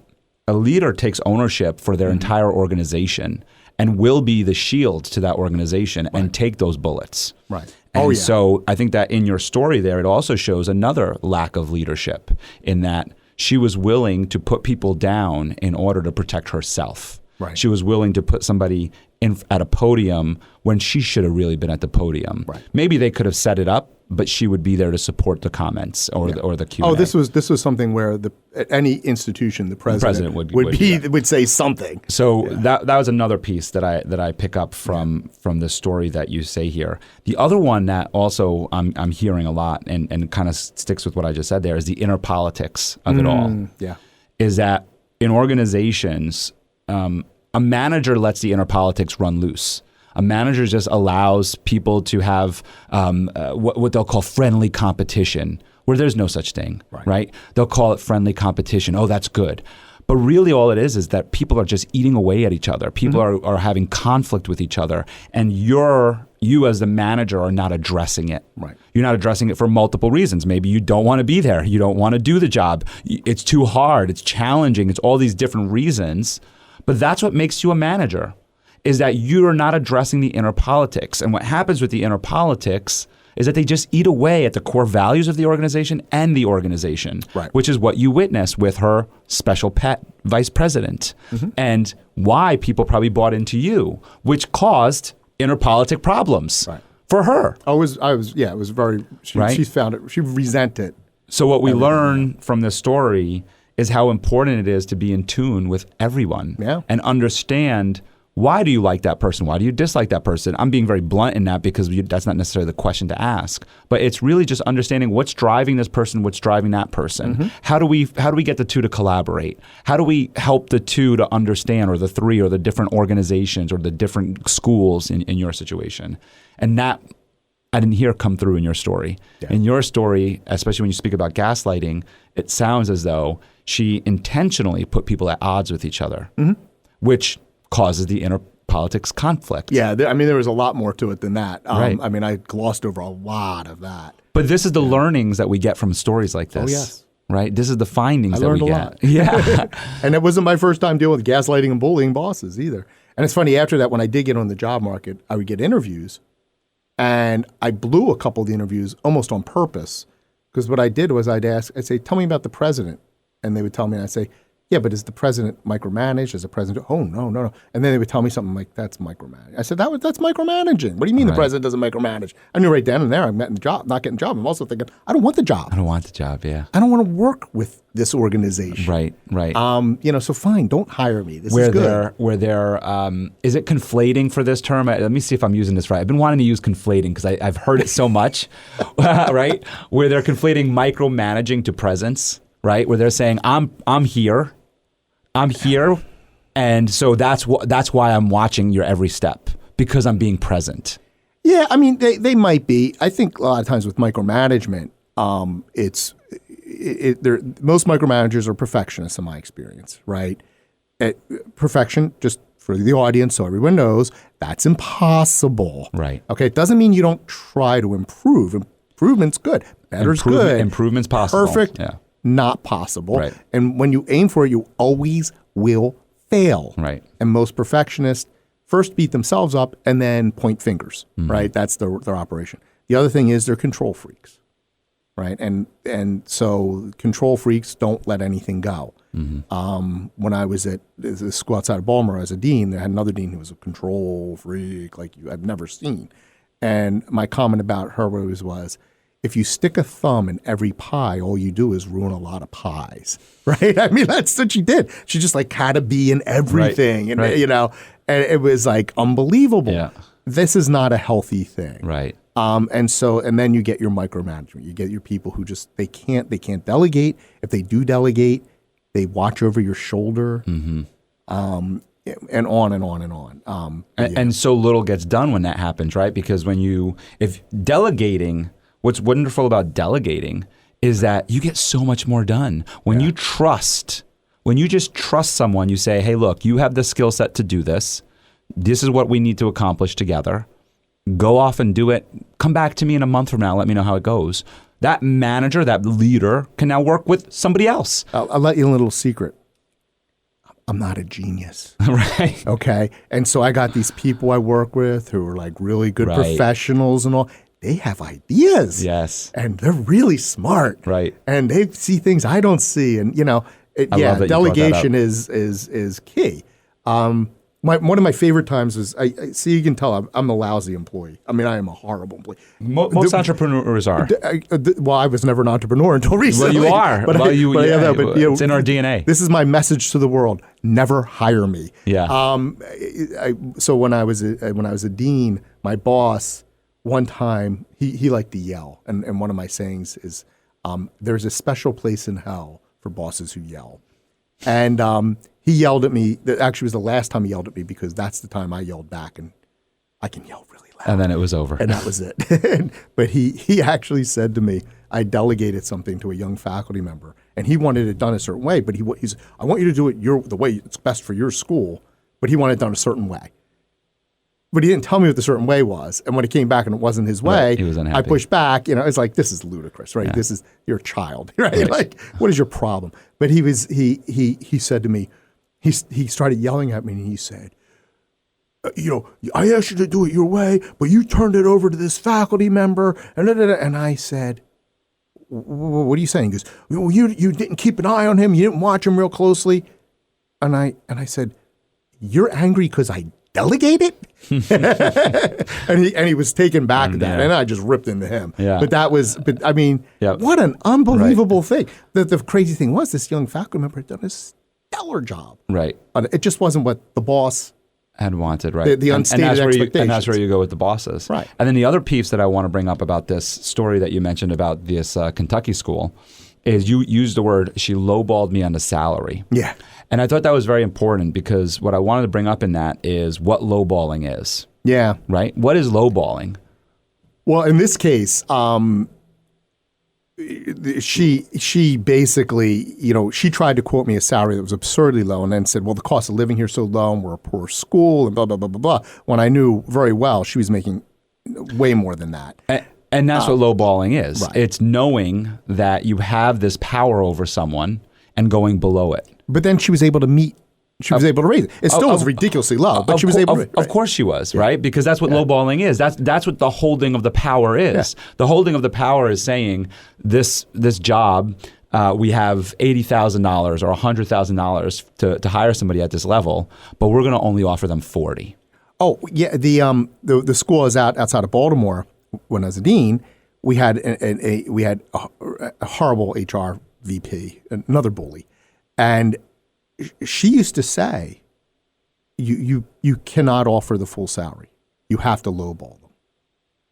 And I argued with her and got it down to so I always had to lowball $1,000. Mm-hmm. Just so because I wasn't going to lie, right? Right. But what I would do is, because she said to me, did you offer the lower salary? And I would say, I could say yes, honestly. But then I would like sort of drop in and say, well, this is the salary we're offering, but I want you to think about it. Think about that's enough for you. Or if you need, just think about that, because you might, we don't want to not offer you, what you need. Usually they would come back and say, could you do, a little better? And I'd say, well, absolutely. And why I bring up this situation is because it's the holding of power. Yeah. Right. And so when you go back to your teaching of what not to do, a manager is going to try to hold power because that's all they have. Right. It's like the parent saying, you're not going to get dinner if you don't eat. You're not going to get dessert if you don't eat the broccoli. Right. And it's just like you're just holding power. Yeah. So eventually, so what do you do when the kid finally is like a teenager and they can go and have dessert whenever they want? Yeah. Right? How do you hold the power over them? It's gone, right? So power is false. It's just based in that. As is control. Right. It's all false. Right. But a real leader, which is what you teach on, right? They're not going to lowball. It's exactly what you just said. No. Where can we meet here? Imagine if you go to the table with this person and you say, hey, look, when we hire for this position, we usually hire anywhere between $80,000 and $100,000. I'd love to offer you the higher of the spectrum. What qualifies you to get the higher of the spectrum? That's a reasonable approach, right? You're being honest. The person might say, "Hey, you know what? I don't want the pressure of 100,000. Maybe why don't we go to 90? Why don't we go to 85 because I feel more comfortable and I can work my way to that." Fair enough. Yeah. Actually, what's very funny about me bringing up that example is this is just accidental because it just popped in my mind. The situation I was telling you about that insurance company that I worked for. And I got my six-figure salary that I always wanted. When I was speaking with the recruiter, it's so funny that just popped in my mind as I was giving you that example. It probably makes sense because this is exactly what happened. The recruiter, she was really good. She was savvy. She was really good. And I had said to her, I'll say the salary exactly. I was like, I know what other people are earning there because I had been referred in, and I want $150,000. I want $150,000, I said to the recruiter. She said, that's great, Michael. She goes, I love your ambition. She goes, I want you to realize what $150,000 comes with as a base salary there. Mm. And I said, okay, what does it come with? And she goes, it comes with all these different things. of requirements, right? She said, do you feel confident that you could meet these requirements? And I was like, no. I go, but I really want the 150. She goes, I understand that. She goes, and they could pay it obviously because you know that, right? Because I told her the person's name and what they earned, right? Because that's the person that referred me. And she said, so do you feel, and I said, no. She goes, so you would be doing yourself a disservice. You're going to have a target on your back. And eventually you're going to get found out, right? And you're going to get fired. And you're never going to even earn that 150. And I really appreciated her saying that to me, because from there I said, okay, I'm much more, I still want to hit my 6-figure goal. 110 is what I'm comfortable with based off of what you guys hire at and what I can do and where I won't have a target on my back. And she said, cool. And you know what she actually did for me? I said 110. I agreed to that. They hired me at 125. Nice. Yeah. So now, while the organization ran its way, this woman, she didn't have power. I mean, she had power, right? She had power in terms of salary ranges, but she used it in a way of a leader. Right. She helped me understand, like you said, a teacher. Right. She helped me understand what it came with, what responsibility that salary I wanted came with, and what salary I probably felt more comfortable came with. And yet, she still was able to raise it like you did, right? Which I thought was pretty cool. Yeah, no, that's very cool. That's great. But it seems like it's so rare. It's very rare. It's like when I did have the power, when I was a vice president, and I could dictate these things, and nobody in HR could tell me otherwise. Then I would always just offer the straight salary, but I also delegated hiring to the deans, and the reason I did that was because I thought it was important. Because apparently my predecessors did the hiring, right? I always delegated to the deans because I wanted them to have ownership over the faculty they'd be supervising, right? Not ownership, what I mean? Yeah, but ownership in the good sense. Yeah, I think when you say ownership in that sense, you're talking about being a part of ownership in that of what you create, fighting for what you create, right? And I also wanted them to have that experience of hiring, and I used to say to them. One of the deans had been there a long time. This is a different school. Had been there a long time, and he had never actually made the offer to hire someone, and he was very nervous about it. And I said, "Look, Ben, I'm going to tell you something. Here's how you do it." I said, "You can do this. You can do." I gave him different strategies. Whatever you're comfortable with, you do it your way. There's no wrong way. I mean, there's wrong ways, but I mean, out of this selection, there's no wrong ways. I said, but. When you do this, you are going to feel so good. And he called me up a little while later, and I was like, so you hired a person? Yeah, I hired him. So how'd it feel? He went, it felt great. And I said, that's why I wanted you to do it. It's so true, too, with when you talk about ownership, because I've been in so many situations in jobs where, and I've had a roller coaster of jobs, a career, a roller coaster career, and I always most people do. And the reason why is because you're not living in your why. I love that you brought up Simon Sinek, right? And I'll kind of just keep this short, but only just for context for everyone is that, and I speak about it, and you heard me talk about it in my talk of my roller coaster in career is, I went high and low in sales, high and low, and it was all because I wasn't living in my purpose. I wasn't living in my passion. Now that I do, I mean, it's like. The world's my oyster, right? It's like amazing. It's like I meet people like you, and you introduce me to other people, and we're getting on stages, and we're coaching, and we're training, and we're keynoting, and now we're living in our purpose. But I go back to this hiring and firing life that I was living, and I want to just talk about the ownership of hiring somebody. In that, I remember several leaders that I had, and I'm not bosses. Back to exactly what you said. I had some bosses, some managers, and I had some leaders. And a key differentiator between the two, outside of everything else that we've talked about, but right now in the hiring portion of what we're talking about is the managers would outright just fire me, right? They would just, there wasn't much to it. It was just, hey, you didn't meet the numbers, you didn't meet the metric, and it was like, boom. It's like almost like the shock that you just had in your face of like, you're fired. And it's like, yeah, I kind of saw this coming, but I didn't see this coming from you, right? Whereas my leaders would always kind of bring me under their wing. And give me some foreshadowing of, hey, Michael, I remember one taking me out to an Applebee's, actually. We had lunch at Applebee's that day. And she said, what are you trying to do here? And I was like, I don't know. It was one of my first sales jobs, actually. And she goes, well, what do you want out of this job? And I said, I just want to make the most money I can. She goes, okay, well, how can I help you do that? And I was like, oh, That's an interesting question. I mean, as I look back, I'm like, okay. That is what a manager's supposed to do. Right. And she did. She helped me do that. What she told me later on after I hit my goal for that quarter was she was like, Michael, you were about to get fired, but I hired you. And that meant the world to her. Wow. I wasn't going to let that happen to you. That's you know cool. what I mean? That's Like I just got cool. emotional. I just got some emotions run through me from that moment because that team that I had, that was at Yellow Book. That team of managers that I had, there were leaders. There was Danielle, who was my direct, and then there was Antonella, who was her manager, but also was part of the hiring process. Mm-hmm. These two women hired me and groomed me and mentored me, and not just me, but everybody in that office. They took responsibility for the people they hired.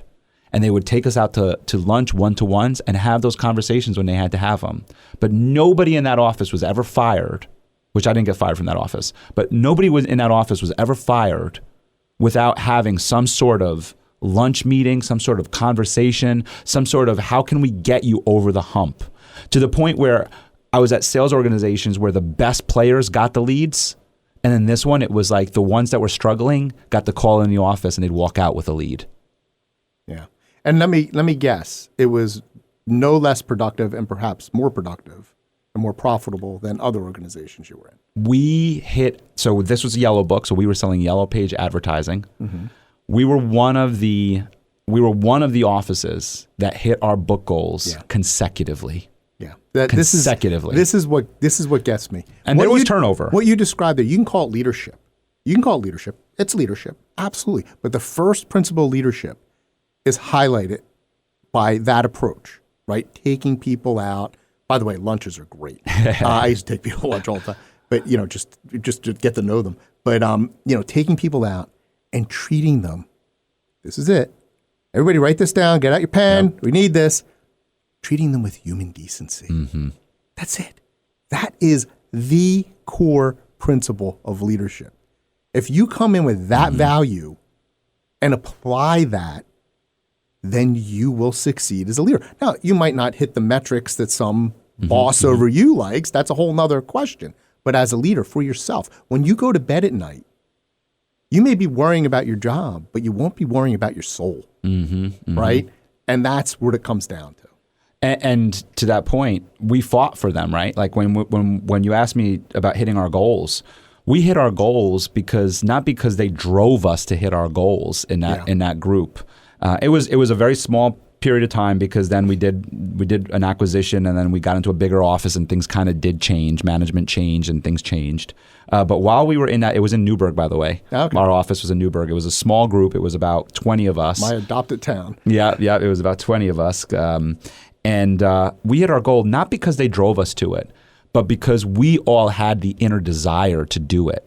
And it was because of what I'm talking about with our Monday morning meetings where if it was your birthday that week, we almost had a birthday cake at almost every Monday morning meeting, at least once a month. At least once a month. Because Antonella always celebrated everybody's birthday with a birthday cake. Everybody's birthday got celebrated. And it wouldn't be just because it was your birthday that day. It would be like maybe the months, the January people would get their birthday cake. But it was that kind of camaraderie that she created and instilled in all of us to where when we were just teetering on hitting the book goal, we were all out prospecting. We were all out like, we got to hit this book goal. She also gave us some great incentives on the other side. Incentives that she didn't have to do, that other offices didn't do. Yeah. Taking us to Mohegan Sun and giving us money to go play the slot machines. Wow. We all got $100. I mean, taking us to dinners, like doing things that were above and beyond what other managers did. This was leadership. Yeah. But here's the thing. It's funny you bring up the birthday thing. Because, so when I was a dean, there were, I think, 6 of us, right? And we had the provost who we reported to. And we would have a meeting every week, come hell or high water, pretty much. 2 hours. I mean, these were horrible. They were so miserable. And everybody was miserable and cranky, and it was just, ugh. And I always did this thing where I would sit in a different seat every time, which was very disruptive. Good negotiating technique, too. I can tell you a story about that. But, just move your seat and people didn't know where to sit. I always sit on this side of the table. What do I say? Well, sit on the other side of the table, dummy. You always have to sit in the same seat. And I even did that when I was the boss. I never sat at the head. I would just move around. Yeah. And so we would have, it was somebody's birthday, there was always some cake. He'd make his assistant bring a cake, or somebody would bake cake. And it was just always the most miserable experience. It was so demoralizing because everybody'd have their cake and it just wouldn't even be. Everybody was tense and sick to their stomach. It wasn't a celebration. It wasn't a celebration. It was just so fake, you know. So this is the lesson. The cake is fake, right? The cake isn't the means to the end, right? The cake is what you do when you really mean it. It's sincere, right? I'm not like a cake guy, right? I would never have a celebration for my people because I'm not a birthday guy. I could care less about birthdays, right? Nobody knows when my birthday is. It just happens, right? So I wouldn't ever do that because that's not my thing. It wouldn't be sincere. It's so important what you're saying, yeah. Sincere. But I showed them many other ways. I showed how much, like I used to, when I was a dean, I used to have these, we had the only time we could have a meeting with my department chairs was at lunchtime. So I provided lunch out of my budget. Right. You know, and we did that every time. And if there wasn't a reason to meet, wait for it, we didn't meet. You know, or if the meeting ended, we got our business done, we just hang out.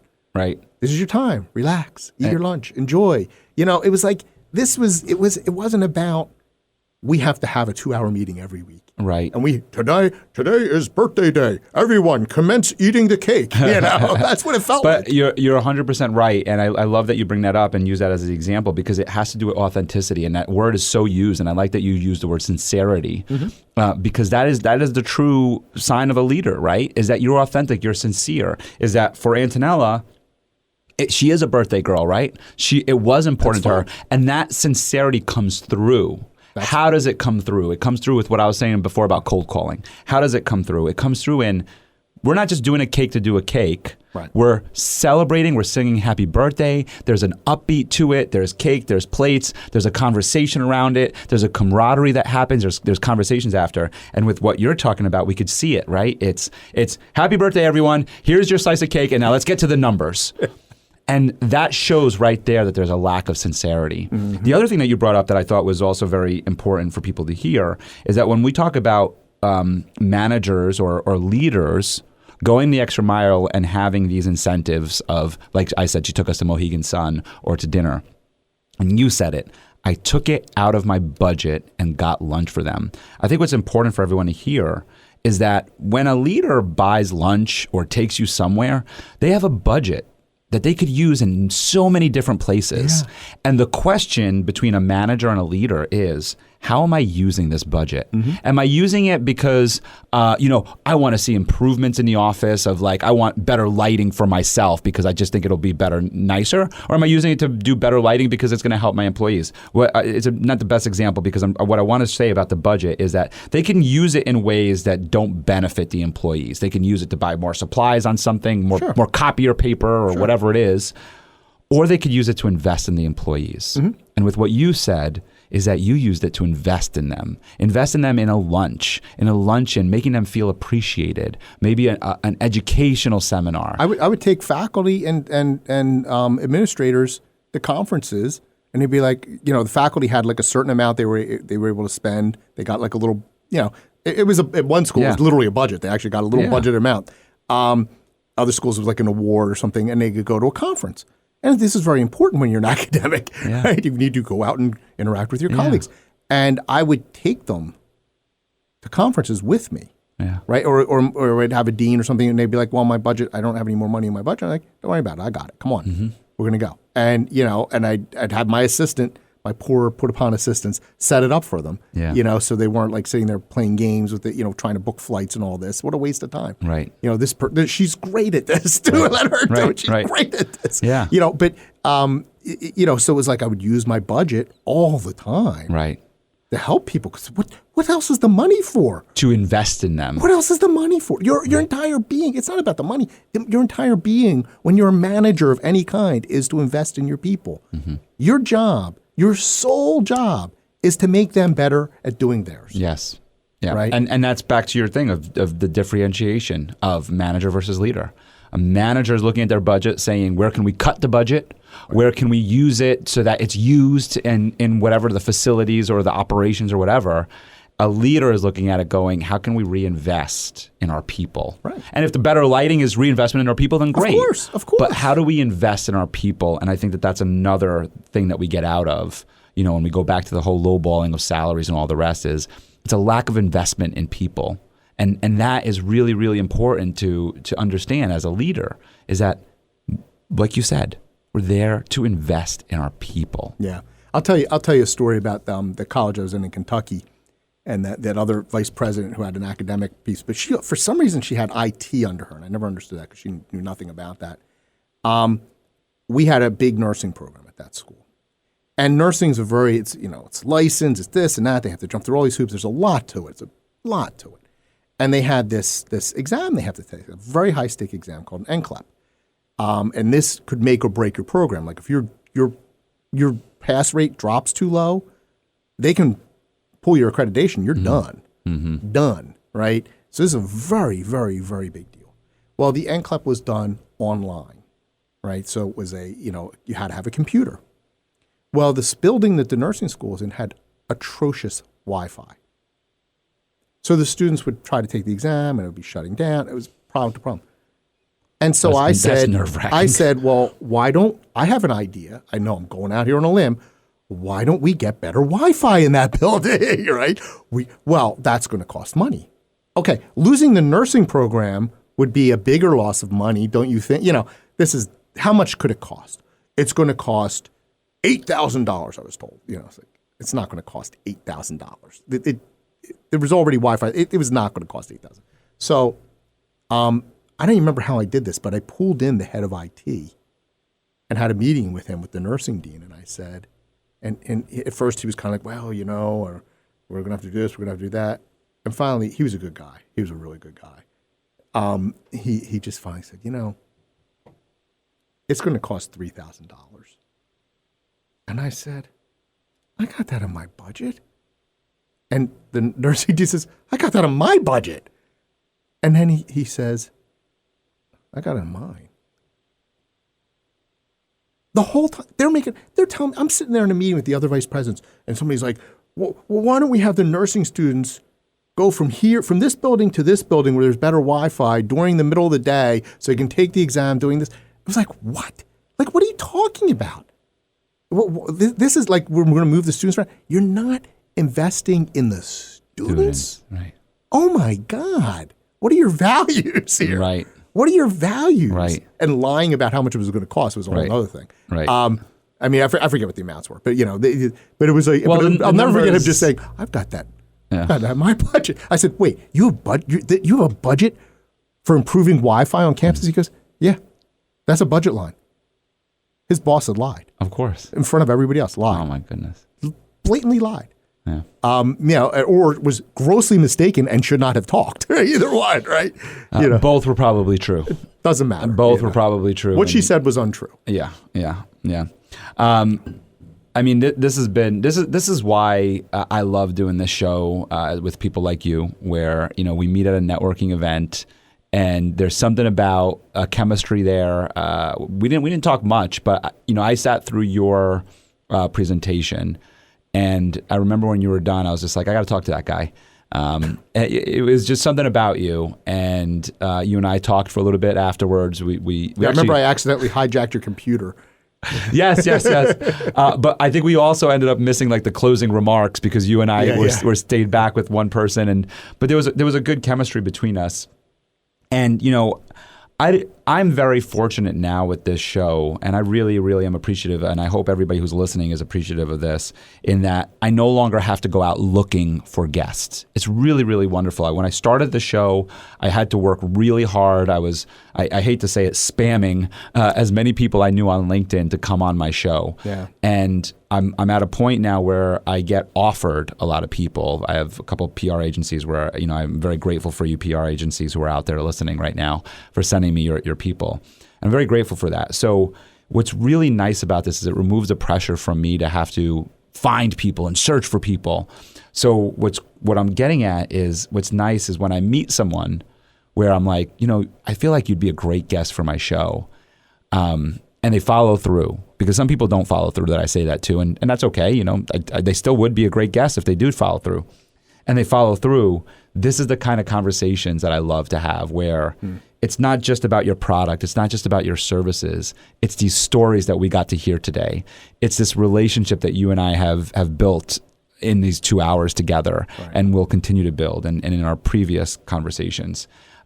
This is what I just love about the show, and I'm just so appreciative that two things happened. One, you took me up on my offer, and you went to my website and you filled out the intake form, and you were like, it took like 10 hours because you were very thoughtful in it, and I see that, and that's why we've been able to have such great stories and conversation. It took me a here. while to find my birth certificate, but I did find it. But so you took me up on that offer, and then two, you followed up with it because unfortunately, because of some sort of glitch in my website in the intake form, I didn't know that you filled it out. Yeah. And so you followed up with it. And I want to give a shout out to the people at Master Networks. It's not a plug for them, but it's a plug for them because, Rick, Rick Gabrielli? Yeah, Rick Gabrielli and I had a meeting. And he's just great at following up with people. He's just really great. Yeah. And he followed up with me. He said, hey, Michael, let's get together. What's new with you? And so we got together. We got on a Zoom, and I was telling him what's new with me. Yeah. And he said, oh, you should. Have you ever gotten back to the guys that Jim? I forget his last name. Jim Sandler. Jim Sandler. Have you ever gotten back in touch with him? And I said, no. He goes, get back in touch with him. And so I sent that email that ended up was in my draft since we had done the conference. And you responded and said, hey, I don't know if you know, but, I had filled out that intake form. And I went, no. And I'm so happy that you followed up with that because, it's really, really wonderful. And I hope everybody listening can get the vibe here when I have somebody in studio with me that we are just riffing. Yeah, this was just fun. And I know that you and I can stay here for another 2 hours and 3 hours and just talk. We didn't even talk about tiny habits. Oh my goodness. So as we start wrapping this up, Stay tuned. As we start wrapping it up, why don't we talk a little bit about tiny habits, because this is another piece that is super important about what you do, and I think everybody can get so much information from this. So let's stay here for one more couple more minutes here on tiny habits, because you and I both agree that habits are what build leaders. Yeah. And habits and behaviors. Not just the big habits that I talked about before, but the tiny habits. So that's your segue right there. Okay. So Tiny Habits, for those of you who don't know, is a program that was started by Dr. B.J. Fogg, who is a Stanford researcher. He runs the Stanford Behavior Change Lab, I believe it's called. And he wrote a book called Tiny Habits. I suggest you buy it. Don't confuse it with Atomic Habits, which draws a lot from his research, but this is his research. I read Atomic Habits. Okay. That's a good one. So Tiny Habits is basically the premise is that you have we have what they call the Fogg behavioral model. One of BJ's insights is that, through his research, is that all behavior breaks down to three elements: motivation, ability, and some prompt. Something gets you to do it. MAP, right? Motivation is whether you want to do it or not. Ability is whether you can do it or not. And prompt is something gets you to do it. We often put all our money on the motivation, right? And I always use the example, this past month in January, the gyms were full. This coming month in February, the gyms will be empty. Why? Because something happened, people's motivation waned. Motivation is a roller coaster. It's up and down, it's in and out. You can't rely on it. And yet we're always like, you should just power through, right? That's nonsense. It doesn't work that way. So one of BJ's great insights was, if you increase people's ability to do something, then the motivation ceases to matter. Right? And you want to start with things that people want to do. That's important. Help people do what they want to do, not something they don't want to do. If you don't want to lift weights, it doesn't matter what you do, they're not going to do it, right? But if somebody wants to get more exercise, so for instance, you want to have a regime where you do more push-ups, right? So what you need to do is, instead of doing 20 push-ups at first, do one or two, right? And then build the habit. How do you build the habit? First off, you need something to attach it to. We call that an anchor. Something you already do, a motivation, right? I'm not motivation. Flip that, strike that word. It is, some sort of activity you already do, a routine, another habit, like say brushing your teeth, right? Every time I brush my teeth, I'm going to do 2 push-ups. Okay, great. How do you make that a habit? A lot of times you hear it's about repetition, doing it over and over. 20 days, a new habit. 22 days, 90 days, 6 months, 10 years, whatever. The reason there's so many different days, because none of that's true. There's no research to back any of that up. You can form a habit in an instant. And if you want, I'll give you an example of one that you formed in an instant. But you can form a habit in an instant. What locks in a habit then? It's not time. Here's another part of his research. It is emotion. Emotion. Every habit you have has some emotion that has locked it in, good, bad, or indifferent. Well, we try to be positive with tiny habits. So the emotion we use is celebration. And there's an emotion, the emotion where you feel success. And BJ calls that shine. And you try to build shine. So everybody has different ways they celebrate, or they don't celebrate and they need to learn to. We can help with that. But you celebrate the moment. So you brush your teeth, you do your 2 push-ups, and then you celebrate it. And you do that, and it becomes a habit. It, like, suddenly you want to do the push-ups because the celebration feels so good, right? The next time you brush your teeth, you're like, oh, I got to do this, right? And it just becomes what you do. Okay, so you're doing 2 push-ups, big deal. The best thing is the habits are like little seeds. You do 2 push-ups, and then one day you're like, let me try 5. Next thing you know, you're doing 5. I have a similar habit I started. I do over 120 push-ups every day. Easy, right? Every day. I don't do them all at once. I do them in blocks, but I do, based on a tiny habit. I'm with you on that. It's, just to say the same thing with what you just said. I have a skiing injury, my right shoulder. I have no right shoulder. It's just a bone here. There's no muscle here. And for many years, I always said I can't do push-ups. For many years, if I did 10 push-ups, I'd get like a neck cramp and my shoulder would just like hurt and I'd get like bad cramps. I would go to the gym and work out and do different exercises, but I would do exercises that wouldn't put pressure on my right shoulder that I'm touching right now. Because I said I can't do push-ups because I would get these aches. And I don't know if it was Atomic Habits that led me to do exactly what you're talking about, but that's exactly how I started. Was I was doing something like 5 or 10 push-ups for the day. And then eventually it got to 30, and then eventually it got to 50, and now I do 100 push-ups a day also. Same thing happened with the pull-up bar for me, where I couldn't do pull-ups because of my shoulder, and I would always say that. And I was like, let me just do 3. I remember starting with 3. And so I just wanted to just emphasize on how it actually works. I've gone through it. And you can do it with anything. You can do it with, you want to go for a walk. It doesn't have to be working out. It could be, I want to drink more water. I want to say, I love you to my wife. Right? That's one of my habits now. When I wake up in the morning, my first habit is what's called, this is the classic, we call it the Maui habit. When you first wake up, whatever it is has gotten you awake. When you wake up, you don't like, oh, I'm awake, right? But what's the first thing you do that tells you you're awake? And, it might be putting your foot on the floor. For some people, they make it all the way to the bathroom or looking in the mirror, whatever it is, right? When you go, oh, I'm awake, at that moment, you say, today is going to be a great day. And then you celebrate it. Here's how I used to get out of bed. I get out of bed, now I get out of bed, I go, today's going to be a great day. Right. What a difference. Yeah. And boy, does that make a difference. And then the second thing I do is, when I see my wife up and about, I say to her, good morning, I love you. And she always, every day she acts surprised when I say this. It's so cute. She always goes, I love you. But it's great. She's going to hear this and be embarrassed, but it's just such a nice thing to do. You can build habits around anything. Sometimes they're just reminders. Just don't, I used to be very forgetful, and I built all these reminders. Like I do the laundry, and I would forget to grab certain things for the laundry. Well, now I have a habit I built, and it just reminds me to do it. Yeah. You can build habits around it, but the key is it's not time, it's emotion. You have to celebrate, and it has to be in the moment. It can't be, I'm going to have a candy bar at the end of the week to celebrate, going to the gym or something like that. Right. It's got to be in the moment. And the tinier the habit, the more likely you are to be successful. And the idea is to feel successful. That's another one of the maxims of tiny habits is help people feel successful. Not be successful, feel successful. And I think back to the emotion part. So go back to the story I was telling earlier of my sales team, and we were going into referrals. So one of the things that we talk about is asking for referrals.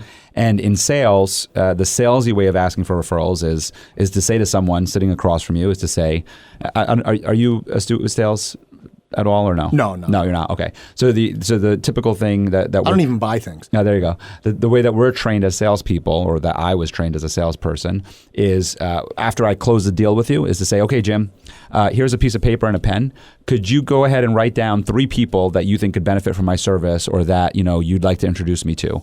And now I put the pressure on you by handing you the paper and a pen to write down those 3 names and phone numbers. It's a very salesy tactic. Does it work? It sure does. It works. Yeah. People fall for it, but it's a icky feeling. But they're falling for it.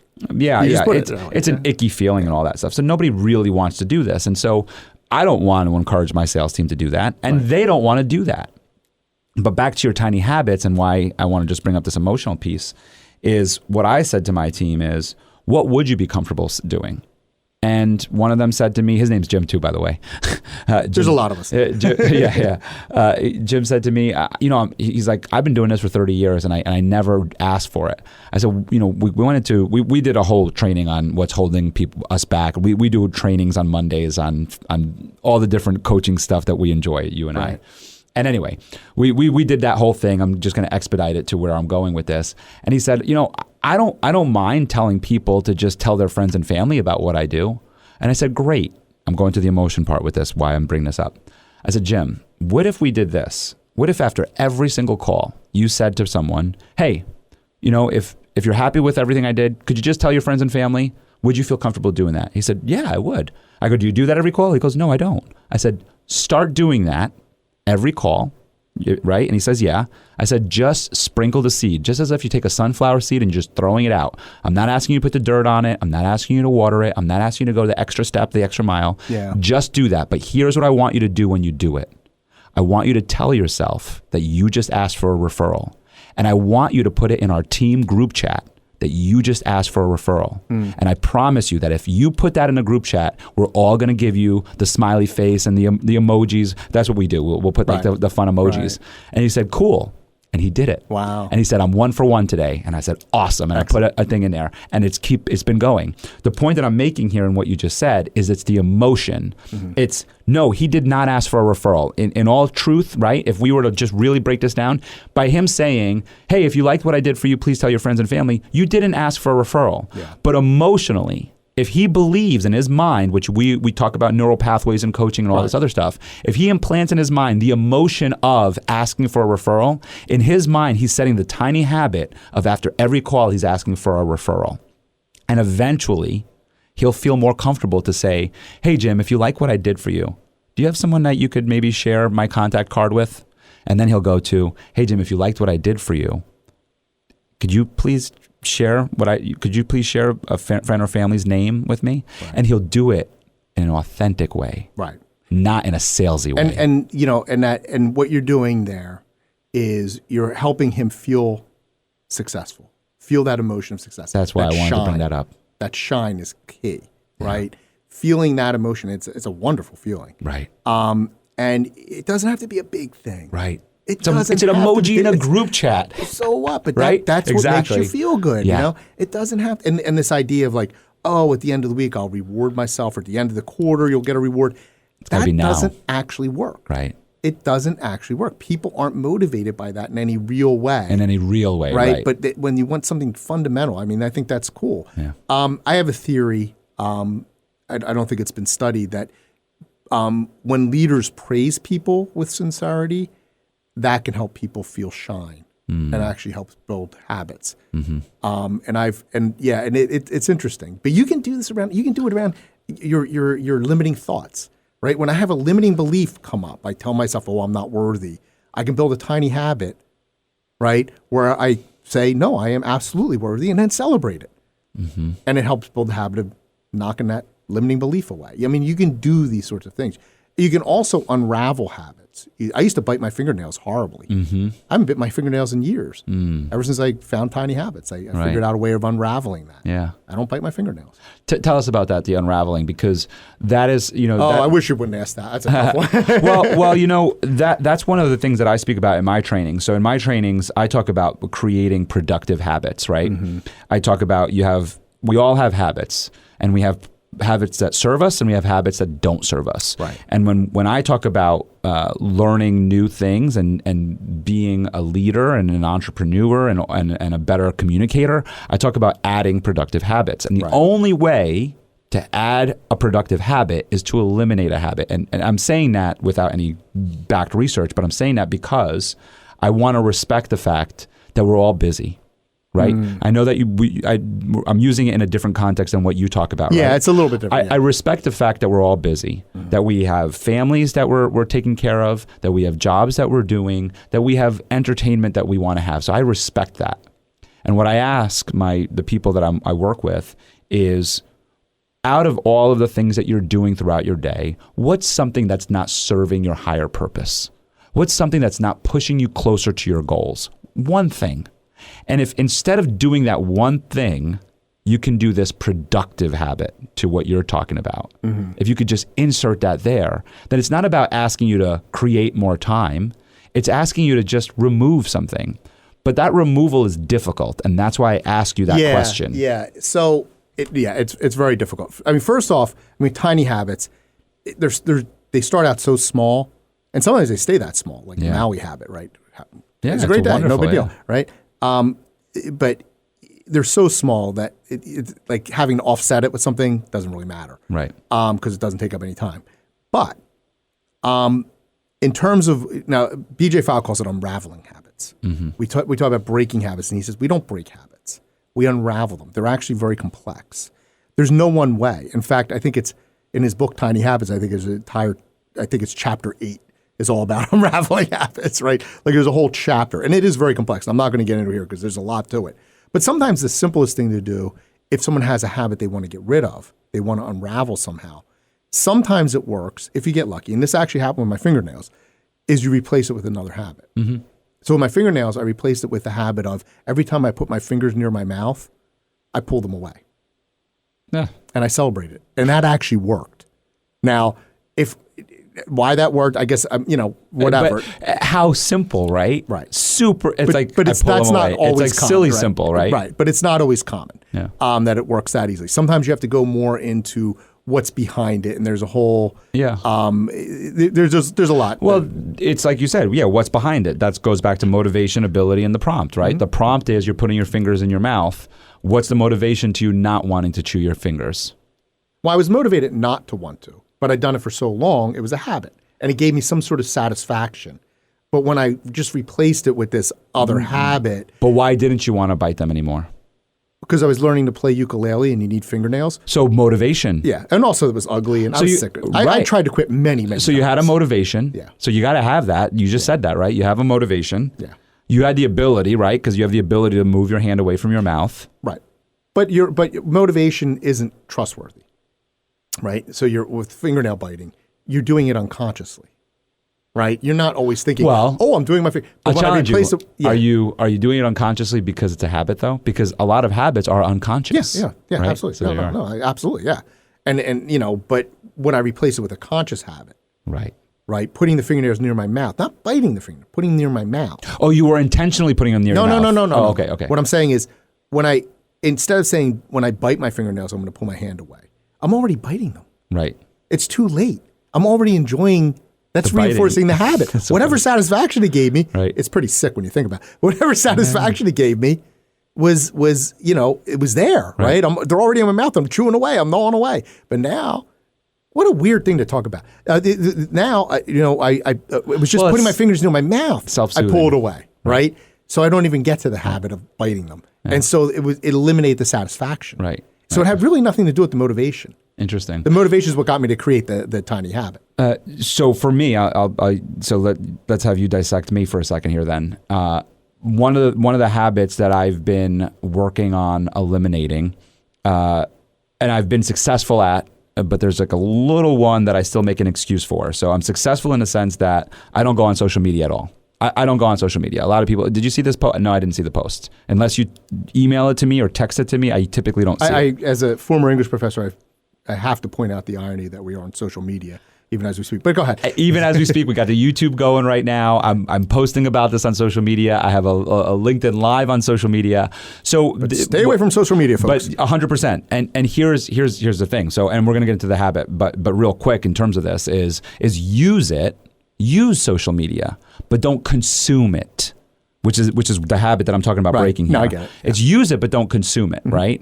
And use it in a way that's productive. So I only put out on social media productive things, right? It's how to improve your public speaking, how to improve your leadership, how to improve these different things. Shine a light on my guests and what they're doing in my Shining Light show. It's putting out the podcast and educational on this. So you can use it, right?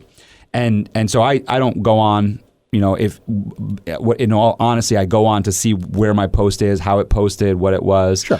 A couple of people that maybe yourself might be on there that I might see, and I'll like your post or whatever. But I'm off. I'm off in less than lightning speed. One of the places that I do tend to go, which is social media, but it's a different type of social media, is YouTube. I enjoy watching videos on cars. I enjoy watching basketball videos. I'm a big basketball fan. I don't get to watch basketball games anymore because I choose not to make the time to spend an hour and a half to 2 hours to 3 hours watching a game that does nothing, that doesn't serve me in any productive way outside of having a good conversation about basketball with somebody about who's the best and who's not the best, right? Okay. But watching a couple basketball clips on YouTube is awesome, right? I could see a couple dunks. I could see a couple of three-point shots. I know who's the guy to talk about right now because that's interesting to me. I see what he's doing, what kind of moves. I'm a basketball coach. I watch a lot of basketball coaching videos. So it serves me in these different ways. However, it does keep me up longer than I want, right? So I'll watch it right when I'm putting my daughter to bed. And I go between that window of 8 and 9 o'clock at night, I'll watch it. And then it'll be like 9:15. And I'm like still scrolling through the different basketball clips. Where are you? In the house? YouTube. No, in bed. On the phone? On the phone. And I'm like, no, last one, Michael. And then it's like, no, because the YouTube algorithm knows how to hook me for the next one. Yeah. And I convince myself that it's a good habit because it's basketball, it's cars, and then the other one is self-development. A lot of it is Brian Tracy and Zig Ziglar and the old clips of all that stuff. Right.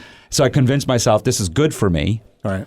But I'm watching it and I'm not really I'm getting some out of it. I'm getting some things out of it, but I'm not getting what I want out of it, right? So you don't want to do it. Right. Okay. I mean, because that's key. Because there's nothing wrong with watching basketball. I'm a big baseball fan. I'll sit there and watch a baseball game.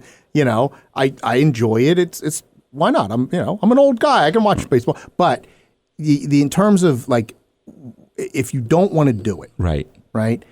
There's a number of things here. But in this particular case, the reason I asked you where you're doing it is because one thing you can use to either build or help unravel a habit is to change the context. In other words, in this case, specifically the environment, right? Don't bring your phone to bed. Okay, you can build a habit around leaving your phone in another room. And I've actually worked with clients on this where, say, okay, when I go to, what do you do before you go to, well, I brush my teeth. When I brush my teeth, brushing teeth comes up a lot. I don't know why. When I brush my teeth, it's a good habit. Yeah. It's a good habit, right? When I brush my teeth, I put my phone, I don't know the arrangement of your house, I put my phone over here, and then I go to bed. Right. And you celebrate that. Yes. And that becomes the habit. You don't even have, where's the temptation? Right.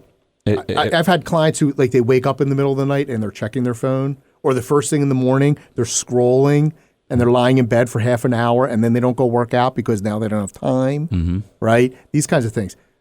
Okay, don't put your phone near your bed. That's it. Right? Now you got to get up and out, get out. And if you're going to get your phone, you got to get out of bed and walk. And you don't want to do that. And guess what?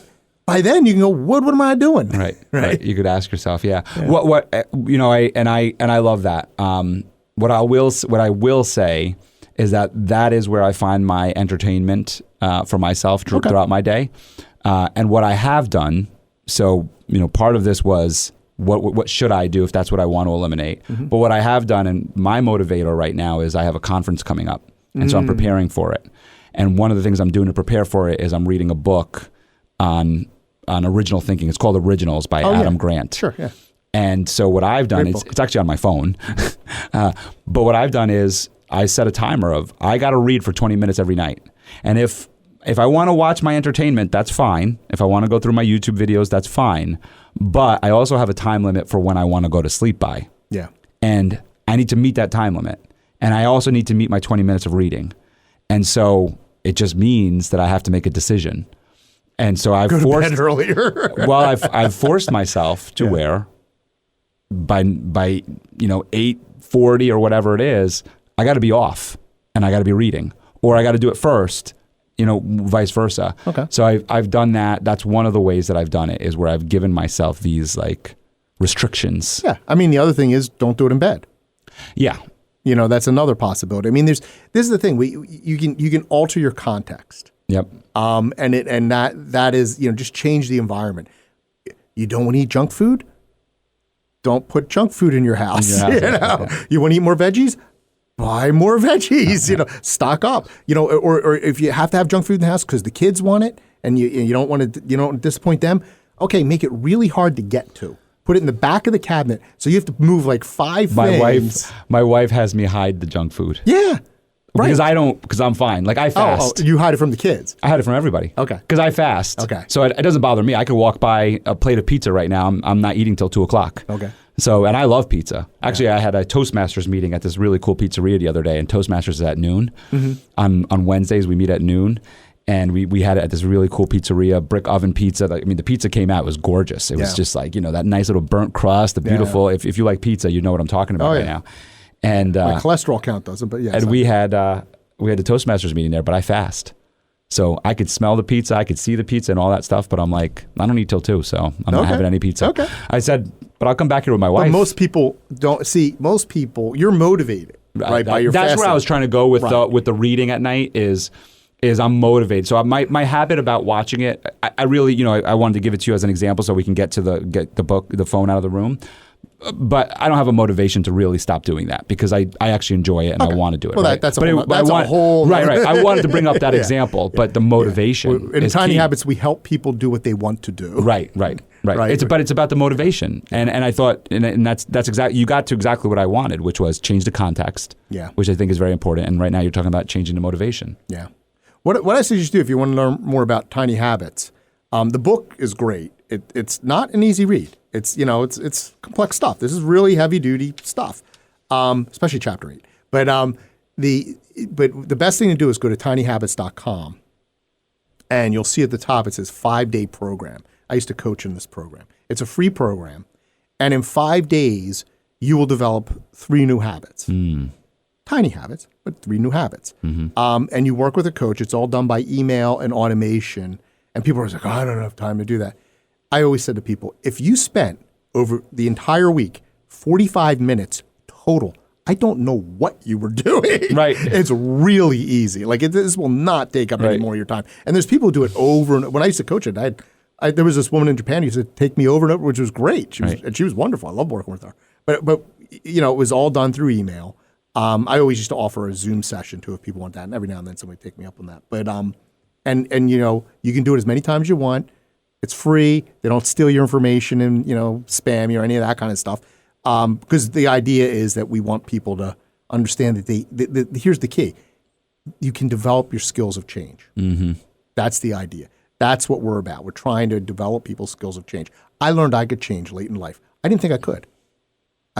I just wrote a blog piece last week about this. I thought that you were set, right? Because this is what I was taught. This is the way the world was, right? This idea that you could actually improve yourself, especially late in life. I'm 59 years old, and I can change stuff, right? I get up in the morning. I don't moan and groan anymore. Right. What? My father did, Right. But, so you can actually... That's part of a union card, though. It was. He had some real aches and pains, but he did labor. But, he was a newspaper pressman.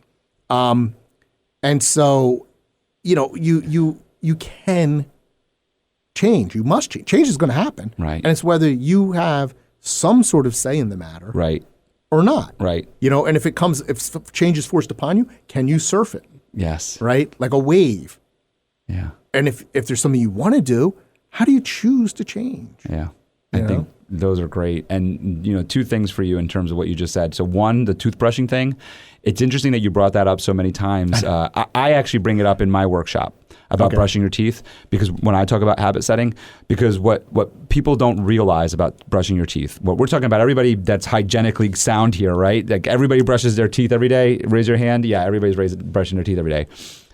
But go to a 3-year-old. What do you have to tell a 3-year-old? Yeah. Go brush your teeth. Yeah. What do you have to tell a 4-year-old? Yeah. Go brush your teeth. So it's not like you're just born with a toothbrush in your hand and you're brushing your teeth. You have to be taught that habit. And eventually, it was a tiny habit that you learned. You learned how to crawl, you learned how to walk, and you learned how to brush your teeth. Good point. And it became a habit. It became a habit because it was reinforced by your parents. It was reinforced by not getting cavities, by all these different things, right?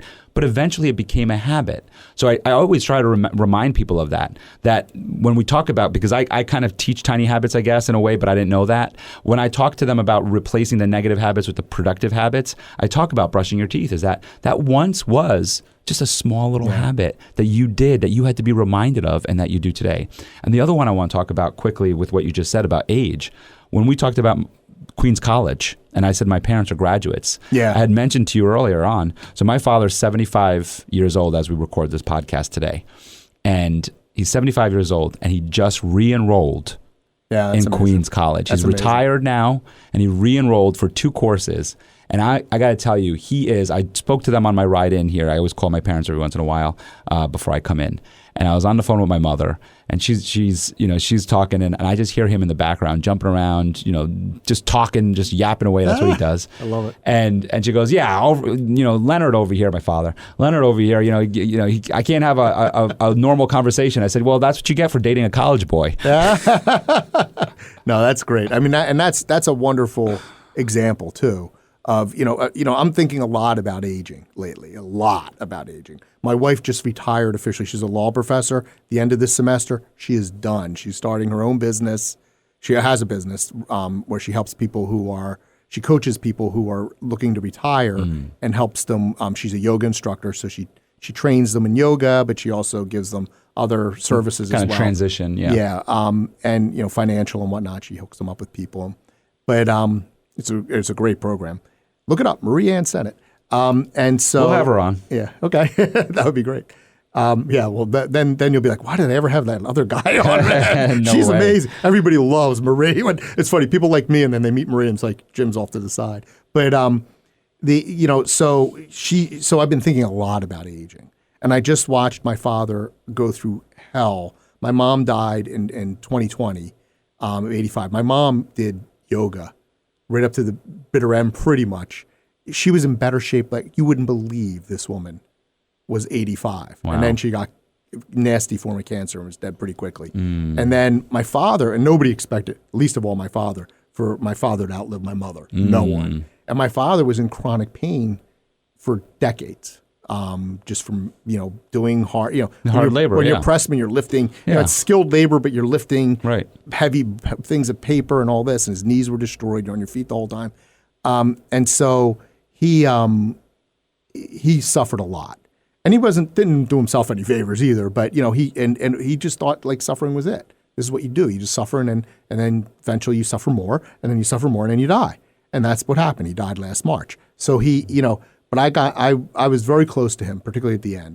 Talking to him every day on the phone, and just watching what he was going through and realizing how he had made choices in his life about the way the world is, the way things work. He's a wonderful guy, great leader. Both my parents were brilliant. They had high school educations, but they were brilliant. But he had these ideas about the world that were his enemy in the end. But it was too late for him to want to change. It was just beyond his capability. And I thought, not me. I'm going to do it differently. And fortunately, around the same time, I found Tiny Habits and became a coach, and that helped a lot. Because all of a sudden, I'm like, oh my God, I'm changing these things. I always thought I would just bite my fingernails I thought I'd be in the coffin, 100 years old, and I have these gnarly little fingernails. Yeah. And I hate to keep using that example, but that's the one I'm using. That's the one, yeah. Yeah. I mean, it happened. It's with so many things. I talk a lot about how I don't drink alcohol anymore. And it started because of a tiny habit that I think I had mentioned to you earlier, because I was going to so many networking events. I was going to so many networking events every night of the week. Right. And I started cutting alcohol out because I said, I'd be drinking every night of the week. Right. Cut it out there. That, this is several years of a process that I didn't even, I unconsciously, I always tell people I accidentally quit drinking alcohol. That's funny. Because I unconsciously was just removing it from my daily life, eventually my weekend life. Eventually it was like, over the weekend, why am I having this beer? Why am I having this? There was other motivators, like some of it was to lose weight, some of it was to be in better shape, and it was like, okay, well, I'm going to do this, but I'm probably going to have a beer, or I'm going to have an event. But eventually, by not having the beer that weekend and thinking, oh, at that party I'll have a drink, and then at that party not having the drink, and then another week goes by, and and eventually by eliminating it slowly and through this long process, and quite accidentally, I must tell you, that it eventually became conscious, where it was like consciously I said, well, I haven't drank this long and I don't really want to drink. Keep going, yeah. Why would I want the drink now? Yeah. Why do I want it? And of course, when we find out in science about how terrible alcohol is and how it causes atrophy of the brain and all these different things, and we're not even talking about high levels, but that's besides the point. The point that I'm making here of what the tiny habits is that I think it's also allowing time for these habits to grow and manifest into maybe what your ultimate desire is. I don't think that when I first stopped drinking alcohol, my ultimate desire was to never drink alcohol, but I can certainly say that it wasn't a bad outcome. And it was years ago. I'm talking 2018 when I made that commitment of I'm not drinking at networking events anymore. And I certainly got drunk after that, but it wasn't at a networking event. Right. But it took years, and eventually from not having that one more beer, one more drink, one more of that, eventually it turned into, I just don't drink anymore. And it just is what it is. And I just choose not to. But it's a tiny habit, to your point, that started years ago. Yeah, I mean, that's not really a habit, right? Because your habit was drinking, and you unraveled that slowly. Unraveled the habit. Okay, fair enough. Which is a little bit different. That's fair. Right? Yeah, that's fair. It's almost the opposite in a way. Yeah, but I do feel really obligated to point out that if it weren't for alcohol, I never would have met my wife. But I hadn't come home drunk and fall off the couch. Listen, you know what? I'm another one that you and I definitely are in cahoots on, because my wife and I, same thing. We were the barflies that were at the party, and we were the last ones out, and we were definitely drinking. I mean, she's Irish and very proud of her Irish nature of being able to hold her own. And but both of us, we just don't drink anymore. Yeah, that's interesting. Yeah. But yeah, keep going. Yeah. No, but anyhow, it's just making a joke about me falling off the couch and joining stage crew. But I mean, this is the tiny habit stuff is really. Yeah. I mean, it's hard to talk about in the abstract sometimes. You really just want to get down to it. It's very practical. There's actually Master Networks. We're having another one of those summits that like the one we did in the fall. And I'm doing a Tiny Habits workshop. It's on March 6th. You're welcome to come. Cool. I'll send you the information. And it's in, we're doing this one in Nyack at the Nyack Seaport, 1:30. Very so cool. People out there, it's on Eventbrite. Look for the tickets. Yep. And so I'm really excited because I've never actually been able to present a Tiny Habits workshop before. I've had one ginned up for a while, and every time I'm supposed to do one, something happens. Well, I think that's going to be really cool, and I think if you could add the unraveling, because I didn't realize I don't know if we'll be able to work that in there. Well, because what you just said to me, right? I thought it was a habit that I created of not drinking, but you're saying it's unraveling, and that's huge, right? Because I didn't realize that I was unraveling a habit. I thought it was I created a habit of not drinking, but it's unraveling. Yeah, I don't a think habit. you can create a habit of not. Right. Yeah. That makes perfect sense when you say it now, right? Yeah. I would love to hear that, but your presentation last time was awesome. I'd be happy to come to it. Yeah, that'd be great. Yeah, I'll send you the information. Yeah, unfortunately for you listening out there, this podcast, this March 6th event has come and gone. But of course, we're going to have Jim on my LinkedIn Live show. That's some dumb luck there. Oh, yeah, but you know what? We'll have it on my LinkedIn Live show. Okay. And you'll get to tell everybody about it there. So all of you listening right now, look up tinyhabits.com, look up Jim, right? Because you're a tiny habit coach. I am a tiny habits coach. It's part of what I do. I'm a leadership coach, and I'm a leadership speaker and writer. Yeah. So there's a couple different ways to meet you. So could you just share some of your contact information with everybody? Yeah. My website is all one word, guidanceforgreatness.com. I have my newsletter and podcast is, you can find it, pretty much anywhere, but it's called On Leading with Greatness, and it's on Substack at jimsalvucci.substack.com. But if you look up On Leading with Greatness on Apple or whatever, you can find it. You'll find it, yeah. And you look me up on LinkedIn. I can't remember what my handle is. I always forget. But I do a lot on LinkedIn now. You could change that. You could change it to your name. Yeah, I Or you could change it to I forget guidance. how I have it configured.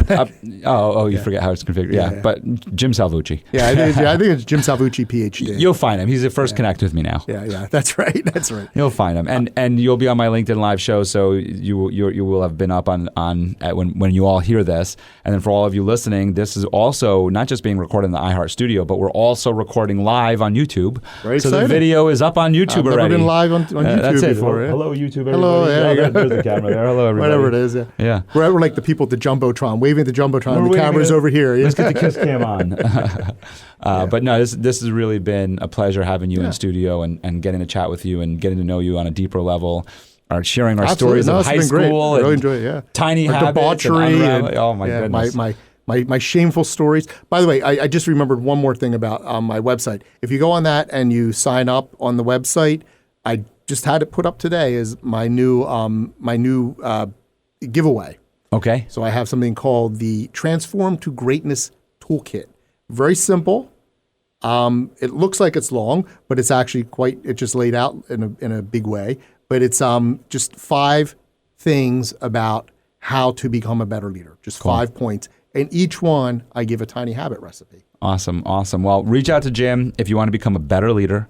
And I know your old saying is you want to rid the world of bad bossing. That was the way I used to say it. And how do you say it today? Today I say I want to guide today's young bosses to become the next generation of great leaders. That's awesome. Join the movement. Join the movement, everyone. It's been a pleasure having you on today. Thanks so much for coming on. It's been wonderful. Thank you. It's been cool. Michael, it's been great. Thank you for listening to The Michael Esposito Show. For show notes, video clips, and more episodes, go to michaelespositoinc.com/podcast. Thank you again to our sponsor, Den 10 Insurance Services, helping businesses get the right insurance for all their insurance needs.